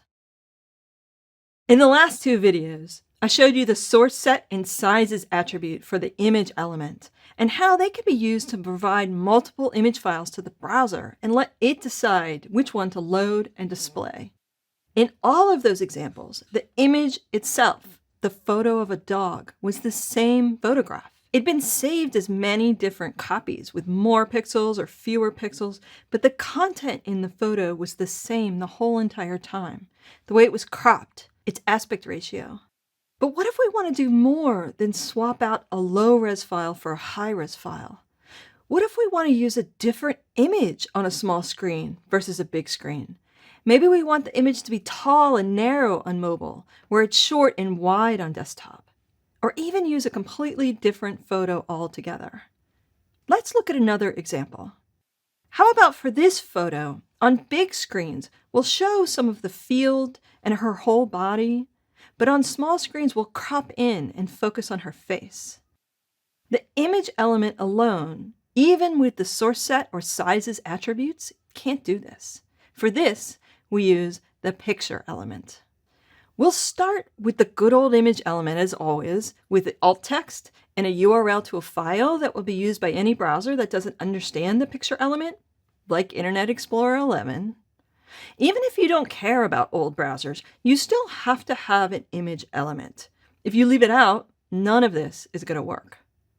Then let's wrap this image element with a picture element.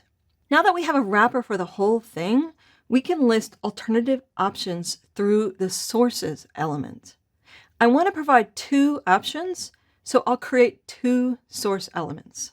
First, let's point to an image file with a source set attribute on the sources element. Here, we'll pick our mobile image at the cropped version of the photo at 320 pixels wide. Now, let's put a kind of media query in the other source element and point that to an image that we want to use on bigger screens. When the viewport is a minimum of 600 pixels wide or bigger, the landscape version of this photo loads. When the viewport is smaller than 600 pixels, the cropped version loads. It's pretty fantastic. Now you'll notice we're using source set on the sources element. It works exactly the same way it does on the image element, which means we can take everything that we learned from the last two videos and apply it here. In this demo, I combine multiple techniques using picture, source set, and providing multiple file options in each source set, telling the browser how wide each file is. The browser swaps from one file to another, only using the bigger files when they're needed.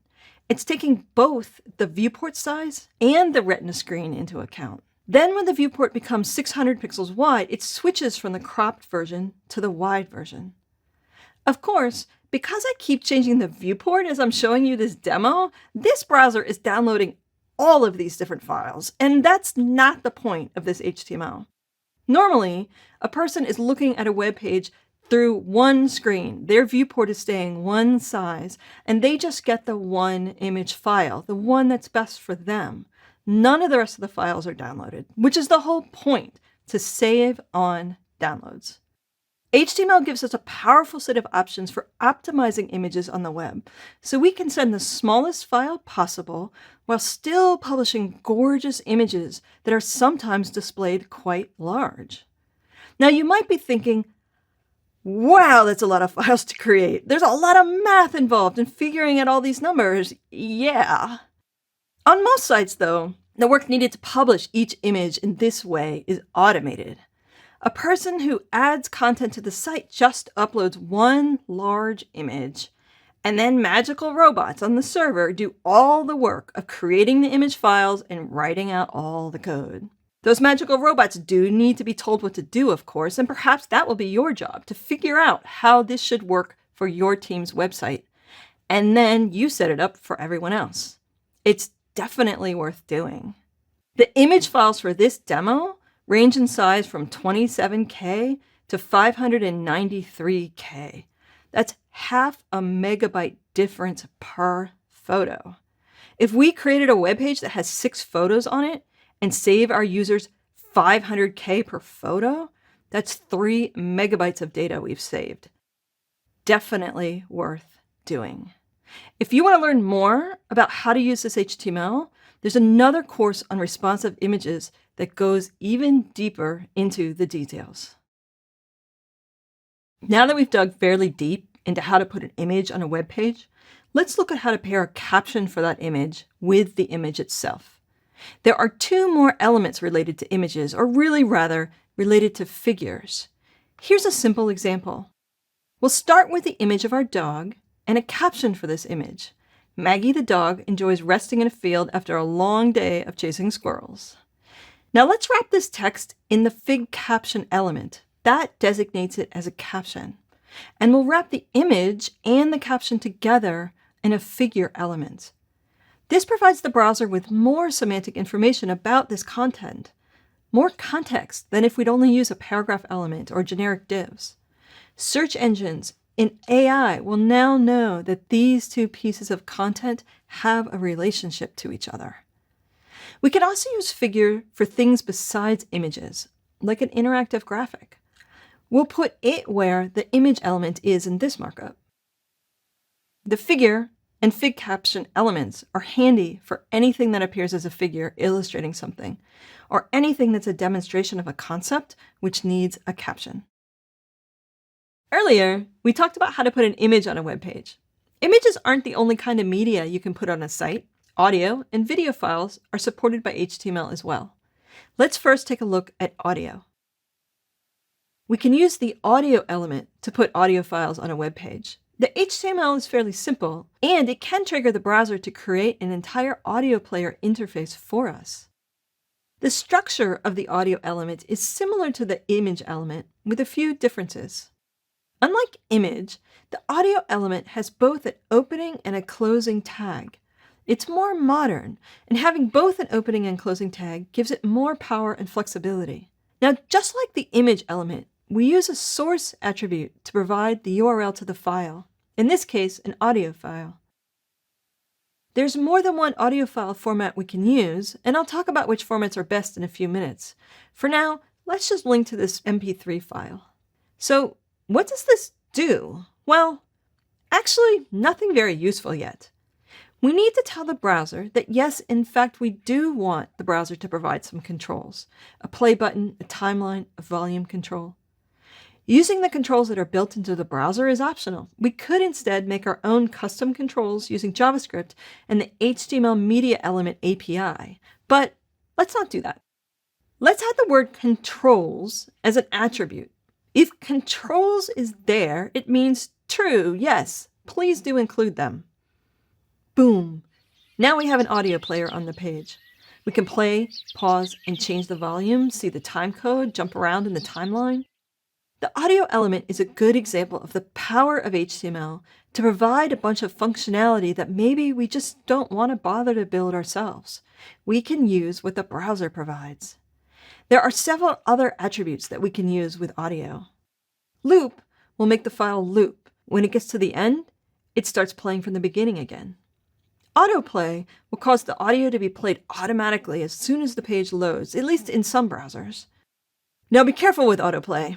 Most people actually hate it when the audio starts playing automatically when they land on a web page, so maybe don't use that one. So why do we have both an opening and closing tag? That's so that we can use the source element to specify more than one audio file, much like we could with the picture element. Perhaps you want to use a new file format that's not supported in every browser while providing a fallback for the older browsers. Let's remove the source attribute from the audio element and instead put it on a source element. This will do the exact same thing as our previous example, but now we can add additional source elements with alternative audio file formats. MP3s are supported in most modern browsers today. OGG is another file format that had some advantages, but it never became very popular. It seems that a new format may come out soon, the cousin to the AV1 video file format, but it's not quite here yet. So I don't really have a second audio file format to recommend using at the moment. But I want to show you the syntax for supporting multiple formats, since it was important for a while, and it's likely to be very useful again sometime in the near future. We can make multiple files and list them in separate source elements. The browser will use the first file that it understands in the list. This is how the syntax works. You can also provide some fallbacks text in here that will only be displayed if the audio element is not understood by the browser at all.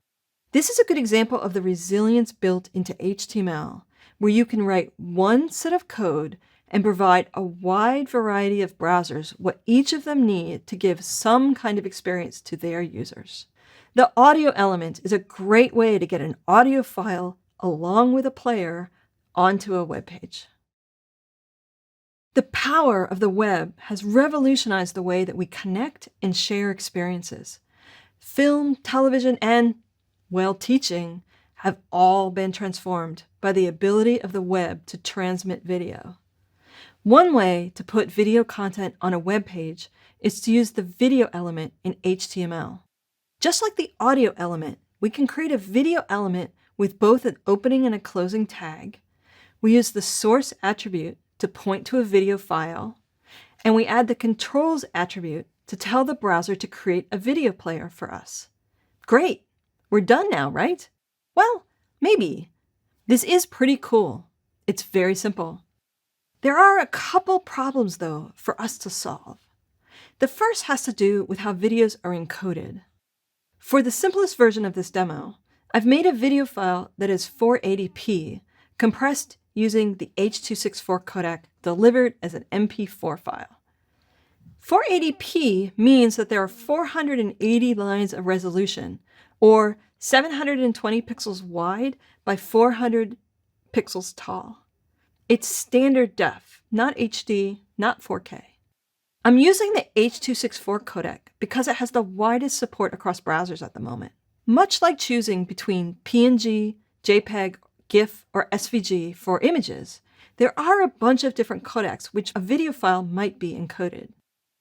Video files contain a lot of data and can get incredibly big when they aren't compressed. Far too big to travel across the internet. So any internet video is using a pretty hefty mechanism for smashing all the data into the smallest possible package. There have been many attempts to make the ultimate codec.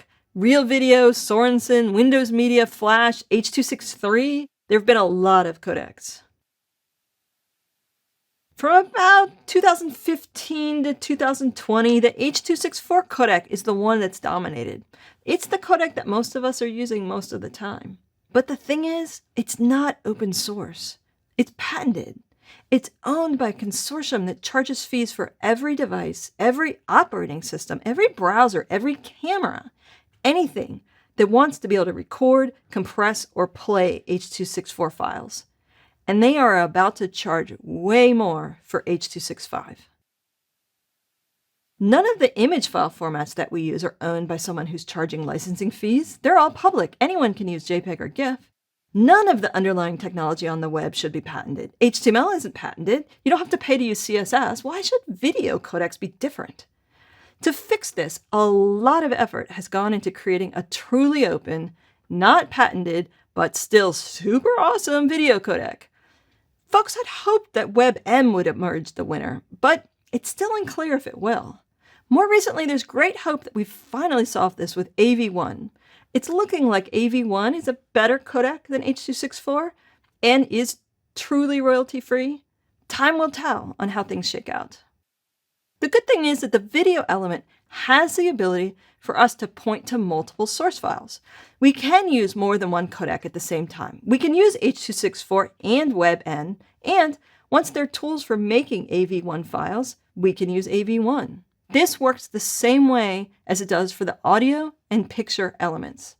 We use a source element to list multiple file formats, with the source attribute to link to the file, and the type attribute to tell the browser which type of file it is. The browser will play the first file that it understands. Which brings us to the second problem to solve. I've got a 480p file here, and this is probably a good choice for users who have a smaller screen and a slower network connection. Although, maybe an even smaller video would be good for them, 360p or 240p. What about the people who have a faster connection and want HD or 4K? We'd like to send them a pretty big file. We have a solution for this with images, with the image source set and picture.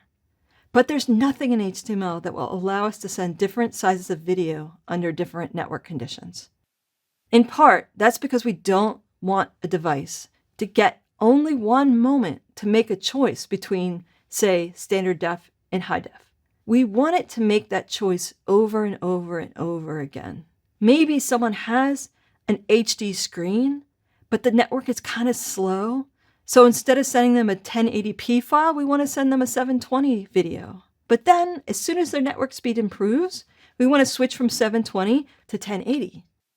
This is how Netflix, Hulu, HBO, YouTube, Vimeo, and all those TV apps work. They're constantly switching from one resolution to another as people watch, using a technique called adaptive bitrate streaming.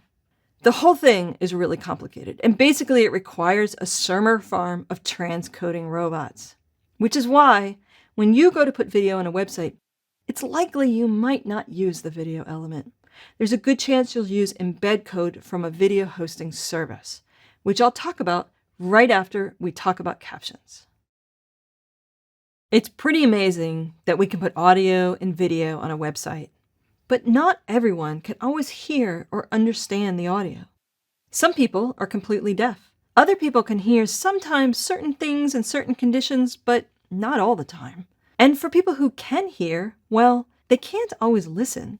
Sometimes people would listen to a video, but there's some place where they can't use speakers and they don't have headphones.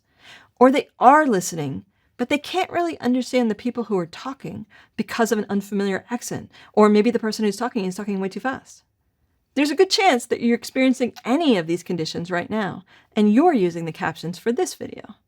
On the web, we have the power that we need to provide content in multiple ways simultaneously. So let's add captions and make our video more accessible to everyone. To do this, we'll use the track element and point to a text file. The video player will provide all the functionality so a viewer can turn captioning on and off, or switch from one set of subtitles to another. There are many file formats for captions, but on the web, we want to use WebVTT, Web Video Text Tracks. It's basically a plain text file with a VTT extension that uses a certain convention for providing the information. You can see here each line of text with the timecode information that tells the video player when to show each line. To get these captions to show up on our video, we put a track element inside the video element. Just like the sources element, it's part of a list of options for the browser to use while rendering the video player. On the track element, we'll use the source attribute to point to the file itself. We'll use the kind attribute to tell the browser that this is captions. We'll add a label of English that will show up in the player as a label for this choice.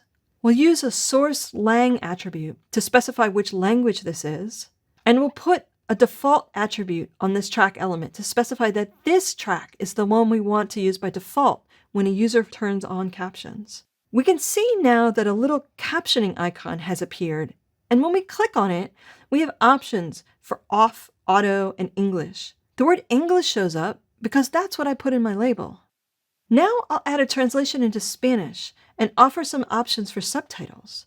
I've got another VTT file, this time in Spanish, and we'll add another track element inside this same video element.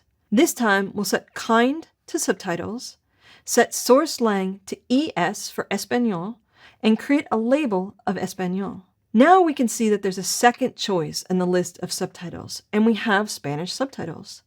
There are a few other options for the kind attribute. We could create a VTT file that has descriptive information about what's happening visually in the video and use kind equals descriptions. This gives people the option of playing a track that reads aloud descriptions of what you'll miss if you aren't looking at the video.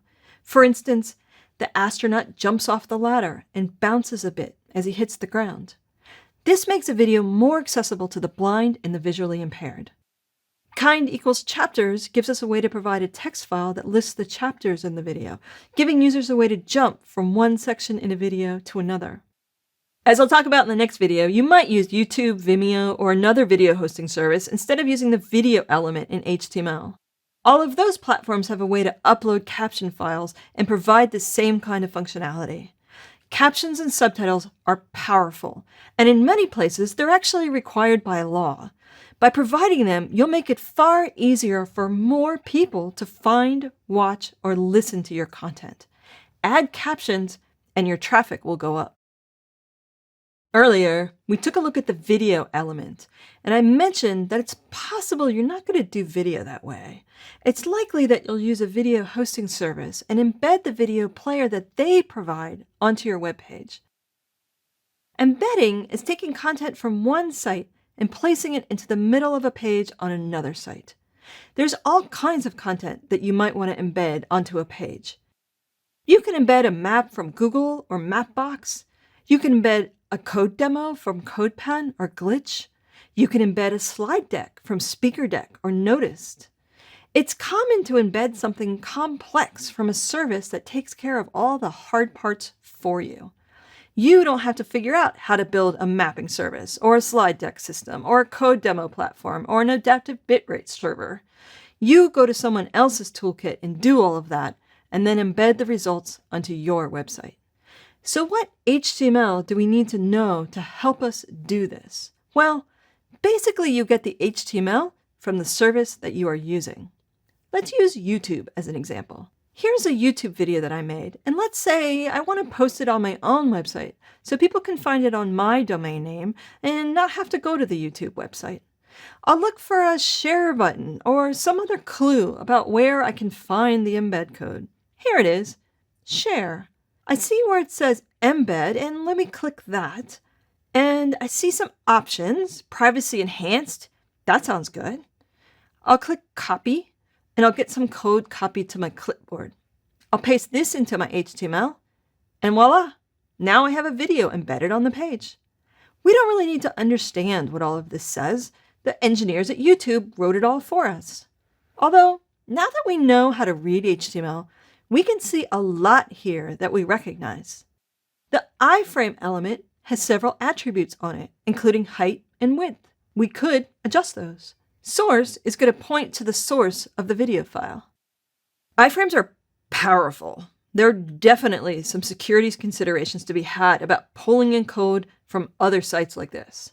So if you're using a CMS that someone else set up, like it's your job to post content on a WordPress website or a Drupal website, there's a good chance that you can't just paste some random embed code from another website into your system. There's a good chance that the CMS is set up with a different way to allow a URL or a short code from a specifically white-labeled source. And you'll want to talk to someone who knows how to use your CMS to find out how to embed things like YouTube videos.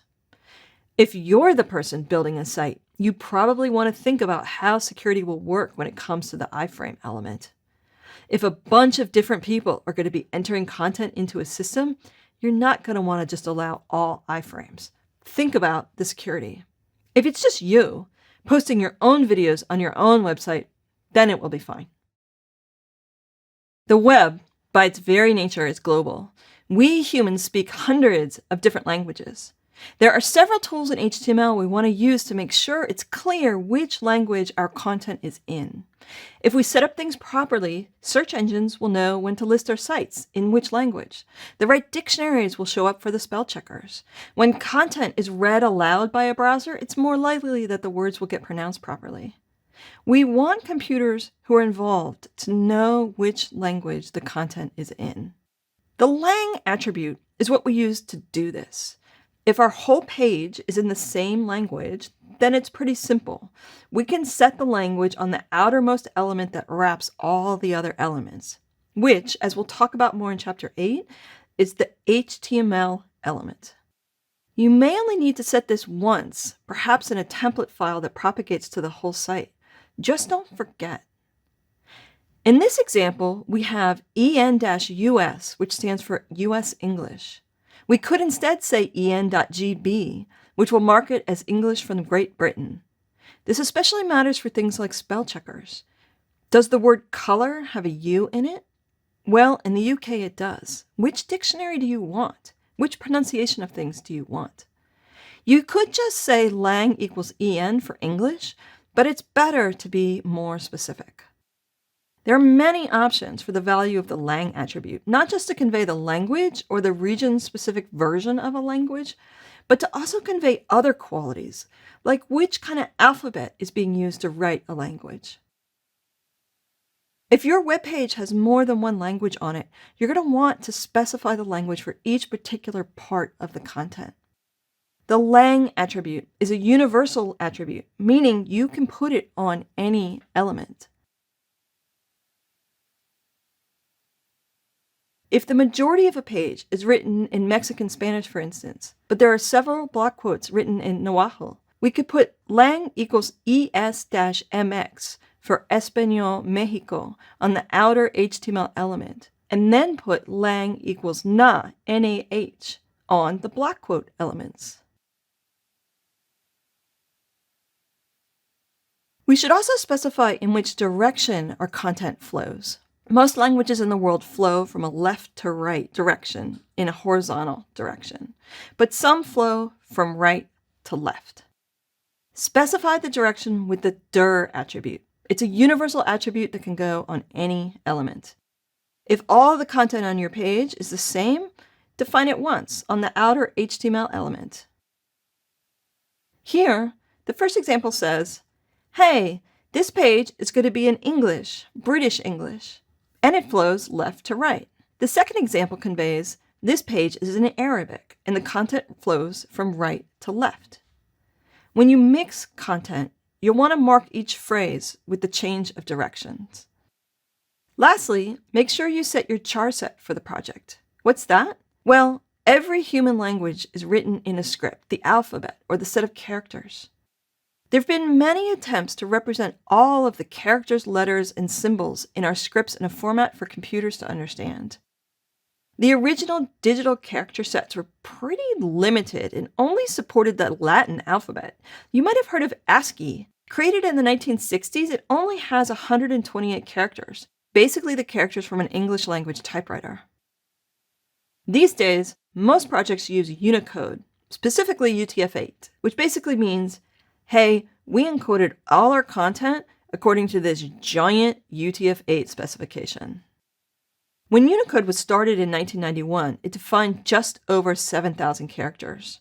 These days, Unicode has over 137,000 characters in an attempt to support every language, all scripts, all form of communication, including Braille, sign writing, musical notation, and almost 3,000 emoji. You want to tell the browser which character set you're using. You can end up with some pretty weird results if a computer expects one and is getting another. To specify the char set for HTML, we simply write meta char set equals UTF-8. We'll include that meta element on every page in our site inside the head element, which I'll also explain in Chapter 8. When the web was first invented, it made way too many assumptions about the languages and scripts people are using, and it only supported a few. Decades of work has gone into making sure that everyone is included equally. By defining the lang, dir, and char set for your project, you can ensure that the future of the web will be far more inclusive. So far, we've talked about several dozen HTML elements that cover a wide range of semantic needs. But what about all the other times you need an element and there isn't one for that situation? Sometimes we just need a way to wrap a group of elements or to mark a phrase. Sometimes there is no meaning to it. We just need a way to target part of the DOM with CSS or JavaScript. Well, there are two elements that you can use anytime none of the other elements make sense: div and span. Now, if you've been working as a developer writing HTML, you've likely seen these two elements. It's likely that you or your colleagues are already using them, perhaps a lot.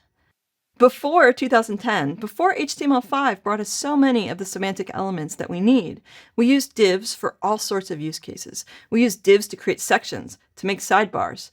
We used divs to wrap everything, to separate everything. Div, div, div, div, div.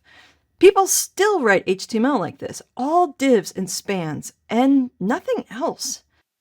I hope by now this course has shown you the value of semantic HTML.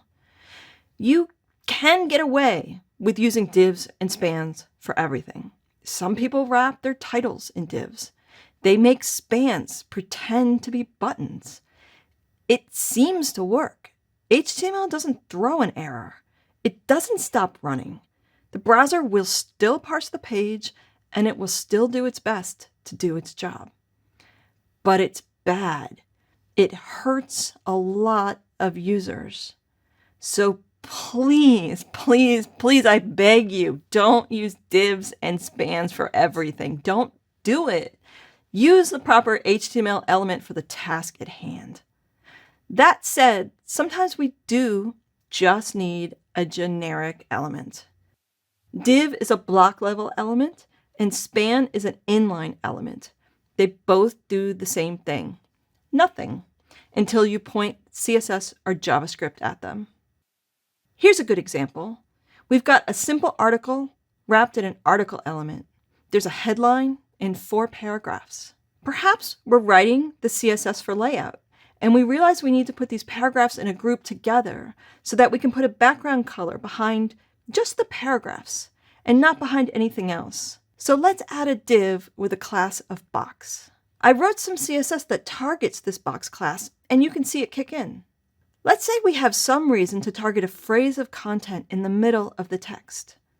Some of this content is in Spanish, and we want to make sure to change the lang attribute for it. Since it's a sentence in the middle of a paragraph, let's use the inline element span to mark the phrase that we want to change.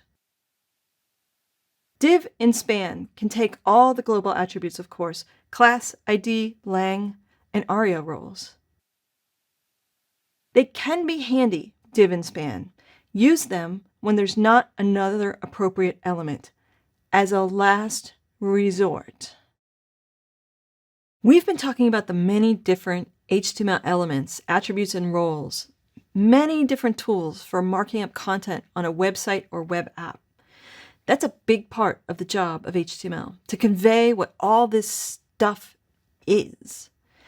But that's not the only job of HTML. HTML files are a key building block of the web.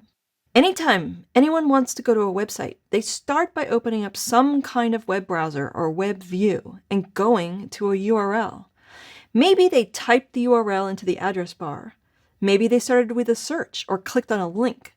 Maybe they opened an app which triggered an implicit action of opening a certain URL. However it happens, there is a URL involved. A web server responds to the request by sending back the specific HTML file that lives at that address. Now, back in the 90s, when the web was new, everything that was needed to display a web page was put inside one HTML file, well, plus any images. Besides the images, everything else was literally saved in one text file with an HTML or an HTM extension. That's not true anymore. It's gotten a lot more complicated. Text frequently is stored in a database or multiple static files, often pulled together at the last millisecond, custom for each user. Visual styling is in CSS files, JavaScript is in separate JavaScript files, plus the images, video, audio files, advertisements. What a user actually sees once a page is loaded, these days, that's usually assembled from a mishmash of different files. But no matter how the website is engineered, the web itself works the same every time. A user goes to a URL, hitting that URL sends a request for an HTML file. A server returns a single HTML file. The browser reads the HTML file and does what it says. Every time. That's how it works every time. So the HTML file, that first file that's returned in response to a request for a web page, that HTML file is pretty important. It functions as the headquarters for everything else that happens after the first moment of the site loading. When the browser gets that file, it immediately starts reading it from top to bottom and starts to do what it says.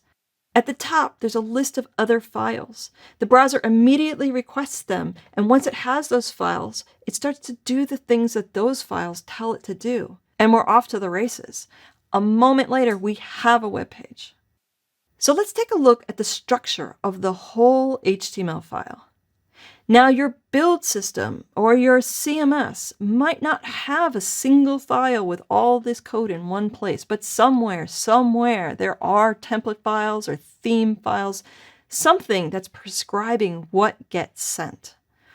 Once the HTML file is built, there are several key parts that every web page must have. First, the file must start with a doc type. This little statement declares which era this HTML file is from. There were other doc type declarations in the past for older versions of HTML. So by including this one, we're communicating, hey, this is a modern web page coded with modern best practices. Please understand it as such. Then we wrap everything else on the page with an HTML element. And by that I mean an element that has the name HTML. It says, hey, this stuff here is all HTML. Put the opening HTML tag at the top and a closing HTML tag all the way at the bottom. Now, right up front, we want to declare a few things about this web page. As we learned earlier, we want to declare which language we're going to use and in which direction the content should flow. This code is for a website using US-based English that runs left to right. Then, inside the HTML element, you have two major parts where everything goes, the head and the body. We create them with the head element and with the body element. The head is for all the metadata, all the stuff about the document that a browser needs to know but will not be displayed on the page. The body is for all the content, each wrapped in the many different elements that we've been talking about so far in this course. That's where the main event happens. The doc type declaration, the HTML head and body elements are the four key building blocks of every web page. So, what goes inside the head? Well, remember how we talked about specifying which character set you're using? That goes here. It's not content that you want your users to see. It's information about this website that you want the browser to know. We use the meta element for this. Use meta elements only inside the head. It conveys metadata about the page. To define the character set, we'll use the character set attribute and set it to UTF-8 like this. Before we talk about what else can be conveyed through meta tags, let's first make sure we include something that's required on every web page, the title element. This is not a title that gets displayed as content. This is a title for the web page that's used by the browser. It shows up as the name on a browser tab, or as a bookmark title when someone bookmarks it. The name of the page if it's listed under top sites when a user opens a new browser. Any place the interface of the browser references this page, it uses the title that's defined in the title element. Now that we have everything that's required on every HTML page, let's look at what else we might want to do inside the head of the page. The meta element can be used to define all kinds of settings. One incredibly common use is to tell the browser that the layout has been morphed to fit small screens, that it is a responsive website. Without this meta tag, the browser assumes the page is using an older technique for layout, that it's a desktop layout that needs to be shrunk down to fit on a phone. We probably also want to add a description of the site. This description will show up in search engine results. Ever wonder why a certain sentence about your site shows up on Google search? Well, this is where it's pulling from. The meta tag is used to give the web page a name when it's saved to home screen and to specify a tile image and a background color. Have you ever posted a link to Slack, LinkedIn, Twitter, or elsewhere and seen that link turn into a great looking card? That's set up using meta tags. There are many techniques for refining and improving the experience of your site that all involve the meta tag. Another important element that we use a lot inside the head is the link element. This is used to link to a range of other assets that we want to load, like CSS files, fonts, and favicons. The rel attribute is used to tell the browser which kind of asset it is. And the href attribute is used to provide the URL to the asset. The link to a style sheet looks like this, with the rel attribute of style sheet. A link to a favicon looks like this. We can also use link to preload a font file. One thing to think about, the browser will load the files in the order in which they're listed. Put things you want to load first at the top. Things that aren't as important or that won't get used right away, they can go further down. The last commonly used element that goes into an HTML document's head is the script tag. This tells the browser to load a JavaScript file. Actually, a script tag doesn't have to go into the HTML head. Frequently, people put it at the end of an HTML document, so the browser loads JavaScript after everything else has loaded. But sometimes it is included in the head. The HTML head is a place to get everything connected and set up, to make sure other assets are loaded, and to provide data about the page to other sites and platforms. It's the headquarters for starting out the page right. We just took an in-depth look at what can happen in the document head. Now, what is the typical overall structure of what goes on inside body?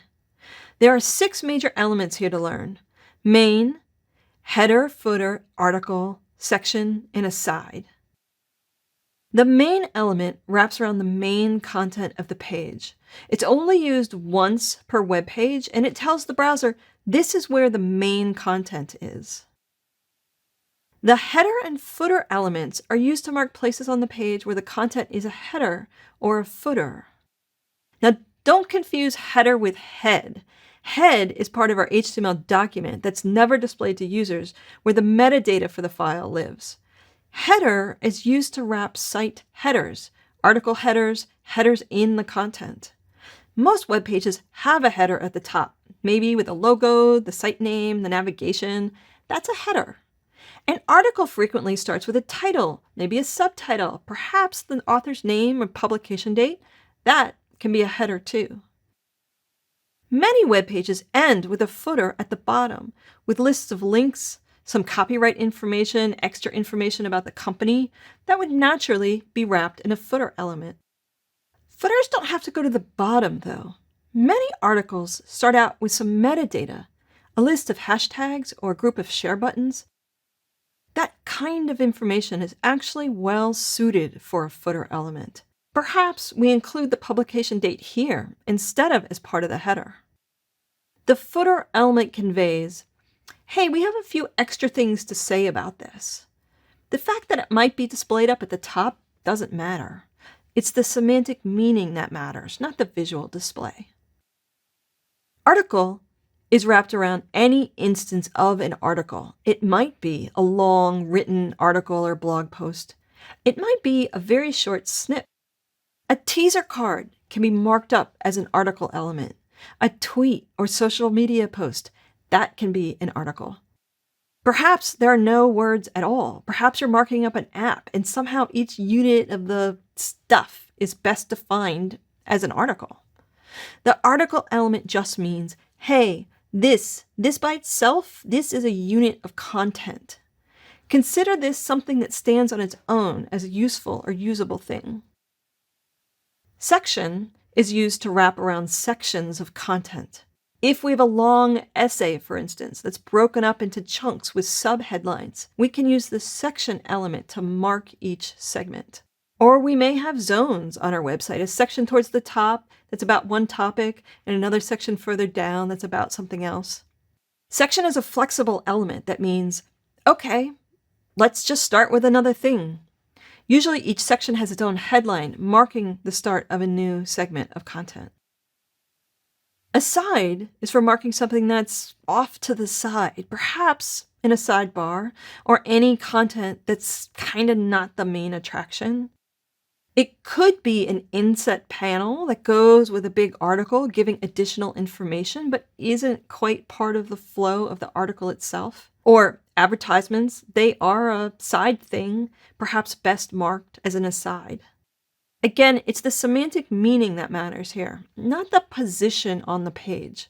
Although frequently layout does convey meaning, and these HTML elements are a way to transfer that meaning from the graphic design to the marked up content. The main element is used once per page to wrap around the main content on that page. The header, footer, article, section, and aside elements are the 5 sectioning elements in HTML. They are used together, nested inside of each other, in patterns and combinations that give the content of a web page its true structure. Let's start putting the pieces together. I hope that gives you a sense of how we're going to assemble our web pages out of hundreds of nested elements, each conveying meaning and each playing off of each other, adding up to a whole.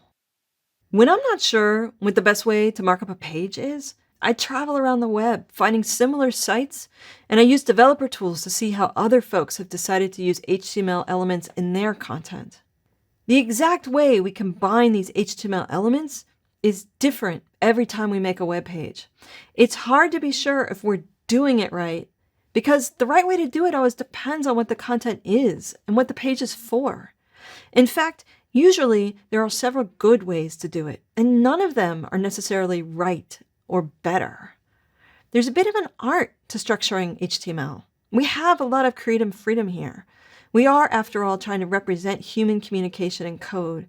And while code maybe wants to be correct and perfect, human connection is not. Form fields have been an integral part of the web for decades. Forms on the web are how we get things done. We log into sites through forms, we buy things through forms, request a search, add content to a site. These interactions all happen through form elements, or they should happen through semantic form elements and not through divs and spans. By using HTML form elements, we tap into the power that's built into the browser. We'll save ourselves a lot of wasted effort trying to recreate in custom JavaScript what's already been built into the browser. We ensure that our forms will work on every device for every possible combination of input and output hardware, including devices we've never heard of. Let's jump in by creating a simple form that people might use to sign up for an email newsletter. We want to collect two fields, their name and their email address. We'll start our form by using the form element. It tells the browser, hey, there's a form here. It has an opening and a closing tag. Now, let's make two fields in our newsletter sign-up form, name and email. We'll make these form field names into labels by using the label element. Then we want to add the actual places where the form fields go, the boxes where someone will type their name and email. We do that with the input element. Input is a bit different. First, we don't close this element, mostly because this element is so old, it doesn't have the same structure as the more modern elements. Second, and really more profoundly, the input element is what's called a replaced element, meaning it's a kind of marker for the browser that tells the browser, hey, go get one of those piles of functionality that you have and stick it here. This is where the browser will put the form itself, loading a whole pile of complex code. This is where the magic happens. We also need a way for people to submit our form. We want a button that they'll click, and voila, they've signed up for our email newsletter. For that, we're going to use the button element. Whatever words we put in the middle are the words on the button itself. Yeah, we can make the button say whatever we want it to. So let's see what this does. It looks great. Well, it's unstyled, so it looks like it's 1995. But the functionality looks great. It looks like it should work. So what does this do? Well, right now it doesn't do anything. We have to hook this up to some kind of backend to give the form someplace to go, to give it some method by which to send the data. I'm not going to explain how to set up a backend right now. Let's stick to thinking about HTML. I'm just going to put an action and method attribute here to make my demo work. Now, some of you may be alarmed that I'm using a get method here. Yeah, that's not a recommended practice for a real website. It's super insecure, but it works for the purpose of making a demo, so forgive me. Let's just all promise to never use get on a real website. Let's see what happens now. We land on the response page that I set up to test. That's good, but it should be printing out the data that was sent, and that part is blank right now. The data didn't make the journey. That's because the input fields don't have what they need to report the data that's been entered into the form. For that, we need to add an attribute to input called name. Let's add name equals name to the first input element and name equals email to the second. Just like with an ID or a class, we can call this whatever name we want. Name equals whatever we want. Let's try this. Success! It worked! Oh, but again, not really. It might seem like we're done, but this is not going to work for everyone. It only works if you are using the web the way that I just did, with a screen that I can see and a mouse I can click to put my cursor in the form fields. Let's make the web work for everybody. If we look at our markup, we can see the problem. The label and the input are just sitting next to each other on the page. They aren't actually connected to each other. We have two options for tying these together. First, we can add a for attribute to the label and add an ID to the input with a matching name. I'll say for equals email on the label and ID equals email on the input. We can also call this whatever we want as long as the two names match. Or we could wrap the label around the outside of the input, which clearly communicates to the browser, hey, this label is for this input field. Both work. Really, it just depends on what markup structure you want to have. We can test this by clicking on the label and making sure that the focus jumps to the right input element. See how when I click on the label name on the web page, my cursor shows up in the box and there's a focus state, a blue ring around the box? That's what we want. I'm not doing this because I think it's important to be able to click on the label. I'm doing it because there are tens of millions of people who won't be able to use the form if we don't connect the label to the input element. Clicking on the label is just a quick way to test it. These are the basics of building a form using HTML. Next, let's look at how to leverage more power that the browser offers to provide the best experience possible to our users. We're building a form for collecting a name and email address, so perhaps people can sign up for an email newsletter. At the moment, these two input elements both collect text. Like any text, a user could type anything in there, even though one of them is supposed to be for an email field. That's because we haven't yet told the browser what type of input we want from these fields. Let's fix that by adding the type attribute to each input. For the name field, we'll collect text, which is the default. If you leave type off, as we did in the last video, the browser will assume that it's type of text. So we don't have to include it, but why not, for completion's sake? Type equals text. Then for the email field, let's tell the browser we want to collect an email address and get the browser to help our user fill out the form correctly. Type equals email. Now when people fill out this form, the browser will double check and see if the data that they entered is an email. We get client-side validation for free. We can see that if a user tries to type something that's not an email address, they get a warning and are asked to fix it. We also want to tell the browser that our button is a submit button. We might have multiple buttons on this form, and we want to let the browser know which button to activate when a user hits return on their keyboard. We can also add a required attribute to make the email field required. Now the browser will insist that the user fills out the email field before the form can be submitted. You can see that if I don't put in an email, the browser won't submit the form when I click the button. Instead, it reminds me to fill out the required fields. Lastly, let's look at including a placeholder or default value. Many times, designers want a form field to be pre-populated with a suggestion of what should go into that field. It can help users understand what they should do. HTML can put a placeholder in the form for you. We use the placeholder attribute and put a suggestion or an example. You can see that now some suggested text appears. It's light gray by default. And as soon as I click into this field, the placeholder disappears. That's important. Users should not have to erase this placeholder text in order to write their own email address. It's a suggestion, it disappears. We can instead add a value attribute. This pre-populates the field with real content. When I go to type my own email address in here, the suggested one is in the way. I have to manually erase it to put in my own. Have you ever had this as a problem on a site? That's because they're using the value when they should be using placeholder. Value is helpful when you want to pre-populate a form with what you think is the right answer for that user. We do see this more and more. Forms that autocomplete with the user's name, email, shipping address, credit card numbers.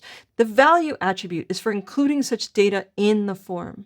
If we put both into our demo and submit the form to compare the results, we see that the information that was displayed by placeholder is not submitted as real data, while the information that was pre-populated by value is.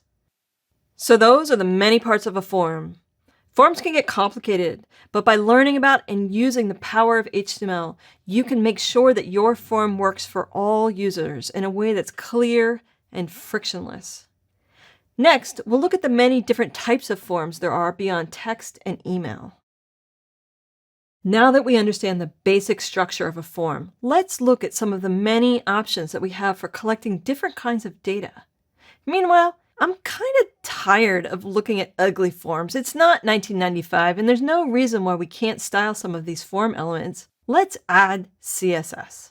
I want you to see that we can use proper semantic HTML elements in our forms and style them with a custom look and feel. Here are the exact same name and email form elements, along with a button, just with better styling. Let's add 3 more fields, and then we'll see what they can do. Password, search, and phone number. They're very similar in structure to the text and email form fields, but I've changed the type. For the password field, it's type equals password. Search is type equals search. And the phone number is type equals tell. Now, let's look and see what we've got. You can see that when we start to type into the password field, the browser is warning us not to use this. That's because this page is set up to use HTTP and not HTTPS, which is smart. Users should not fill out forms like this on sites that haven't been secured by HTTPS, especially not a password field. Some browsers will bring up an integrated password manager on password fields to help the user fill in their password faster. You can see that the search field is a bit different too. Some browsers have a different look and feel for search or will bring up a slightly different keyboard.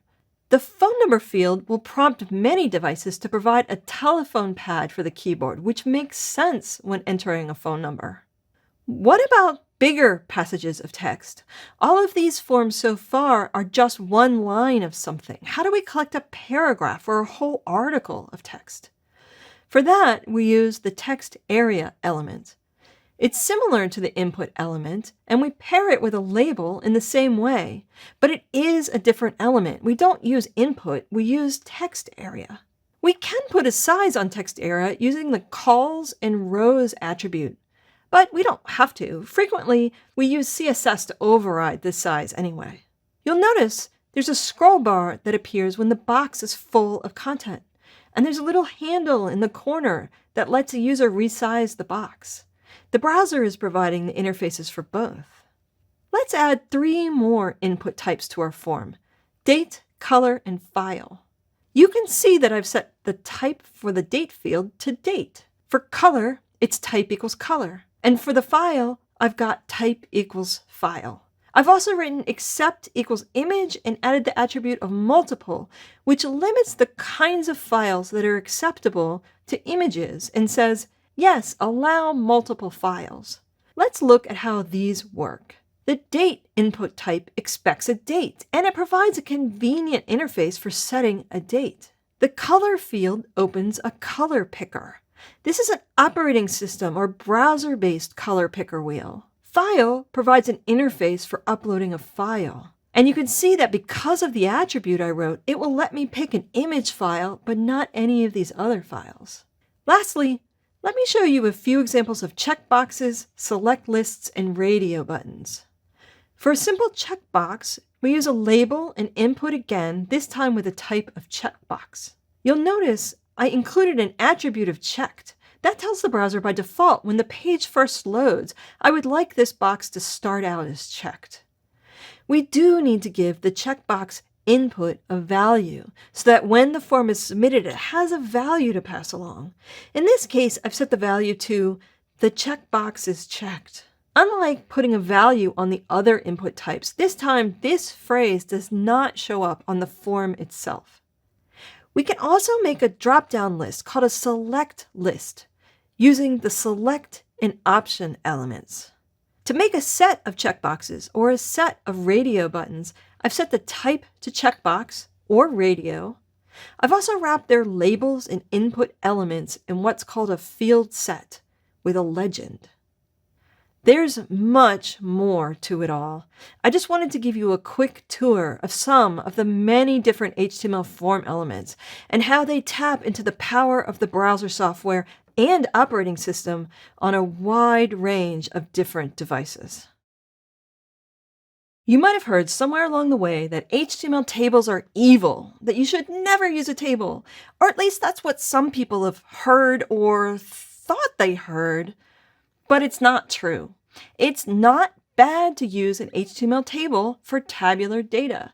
In fact, you should use an HTML table when your content is a table. Absolutely.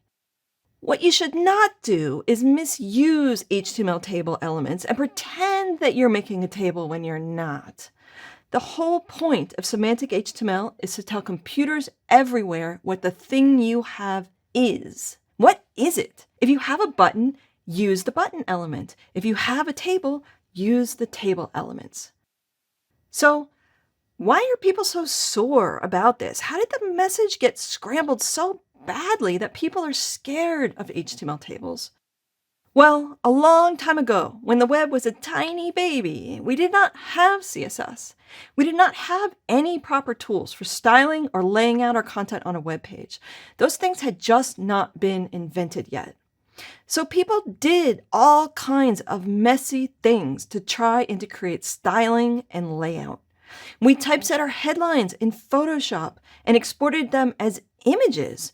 So people looking at the web page would see something beautiful that looked like beautiful type, just like the webmaster wanted. The problem was it wasn't an actual headline. It was a picture of a headline. We do not do that anymore. Without any proper tools to lay out content on the page, people used to take their content, break it up into a lot of little pieces, and jam all those pieces into the cells of an HTML table, and just pretend everything was okay. It was a horrible hack. Things maybe looked okay or even good, but the semantics were terrible. The content wasn't accessible, it wasn't reusable, it wasn't findable. There is still one place where people do use these techniques. HTML email. It's so hard to do, and it creates a terrible experience for many users, but it's really all we have in the world of email, at least for now. But that's not what tables are for. And for the purposes of this course, I'm just going to pretend like that's not happening. So what should we be using HTML tables for? Well, tabular data. A chart of data from a research project, that's a table. A bunch of information that's best communicated by aligning things into rows and columns, that's a data table. Do you use Google Docs or Microsoft Office? When do you decide to insert a table into the document? Or when do you decide to use Excel instead of Word or Google Sheets instead of Google Docs? That's how to decide to use a table in HTML, because it's information that's best conveyed in a table. Comparing prices of things that are for sale, population data by town, election results, product comparisons, schedules, bits of information collected that you want people to be able to quickly compare. This is what tables are for. The data might be numbers, but not always. Text, perhaps. It could even be images or other things. As long as there's a semantic reason for the data to be organized into a table, that meaning is added by an arrangement into rows or columns, the table conveys a relationship between the data cells and the header cells, between one column or row and the next. Is there something about the content that benefits from revealing relationships like those? Does using a table make it more clear what the content is? If that's the nature of the information at hand, then use a table in HTML to semantically mark it up as what it is.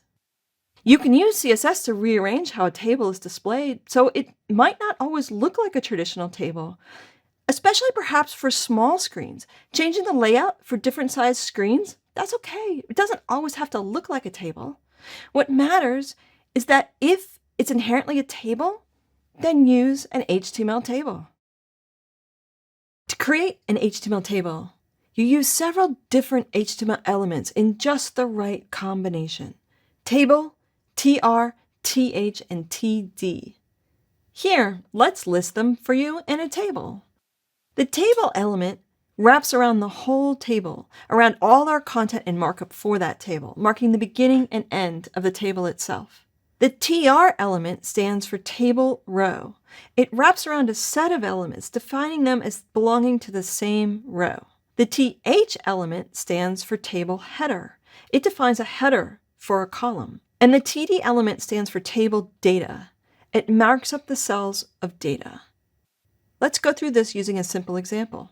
Here's some content that belongs in a table. Let's get this into HTML. We start with a table element to mark the beginning of the table. Of course, we'll close that at the end, so let's do that now. This table has 6 rows, 5 rows, about 5 different birds, and the top row, which contains the header for each column. In the HTML, we use the TR element to mark up each row. 6 pairs of TR opening and closing tags make 6 rows. Then, we'll put the content inside of each row.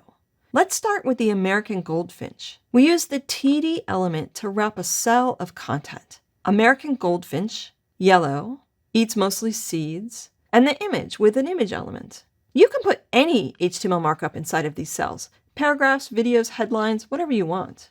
There are 4 columns in this table, which means 4 cells of data in each row. Now, let's fill in all the rest of the birds.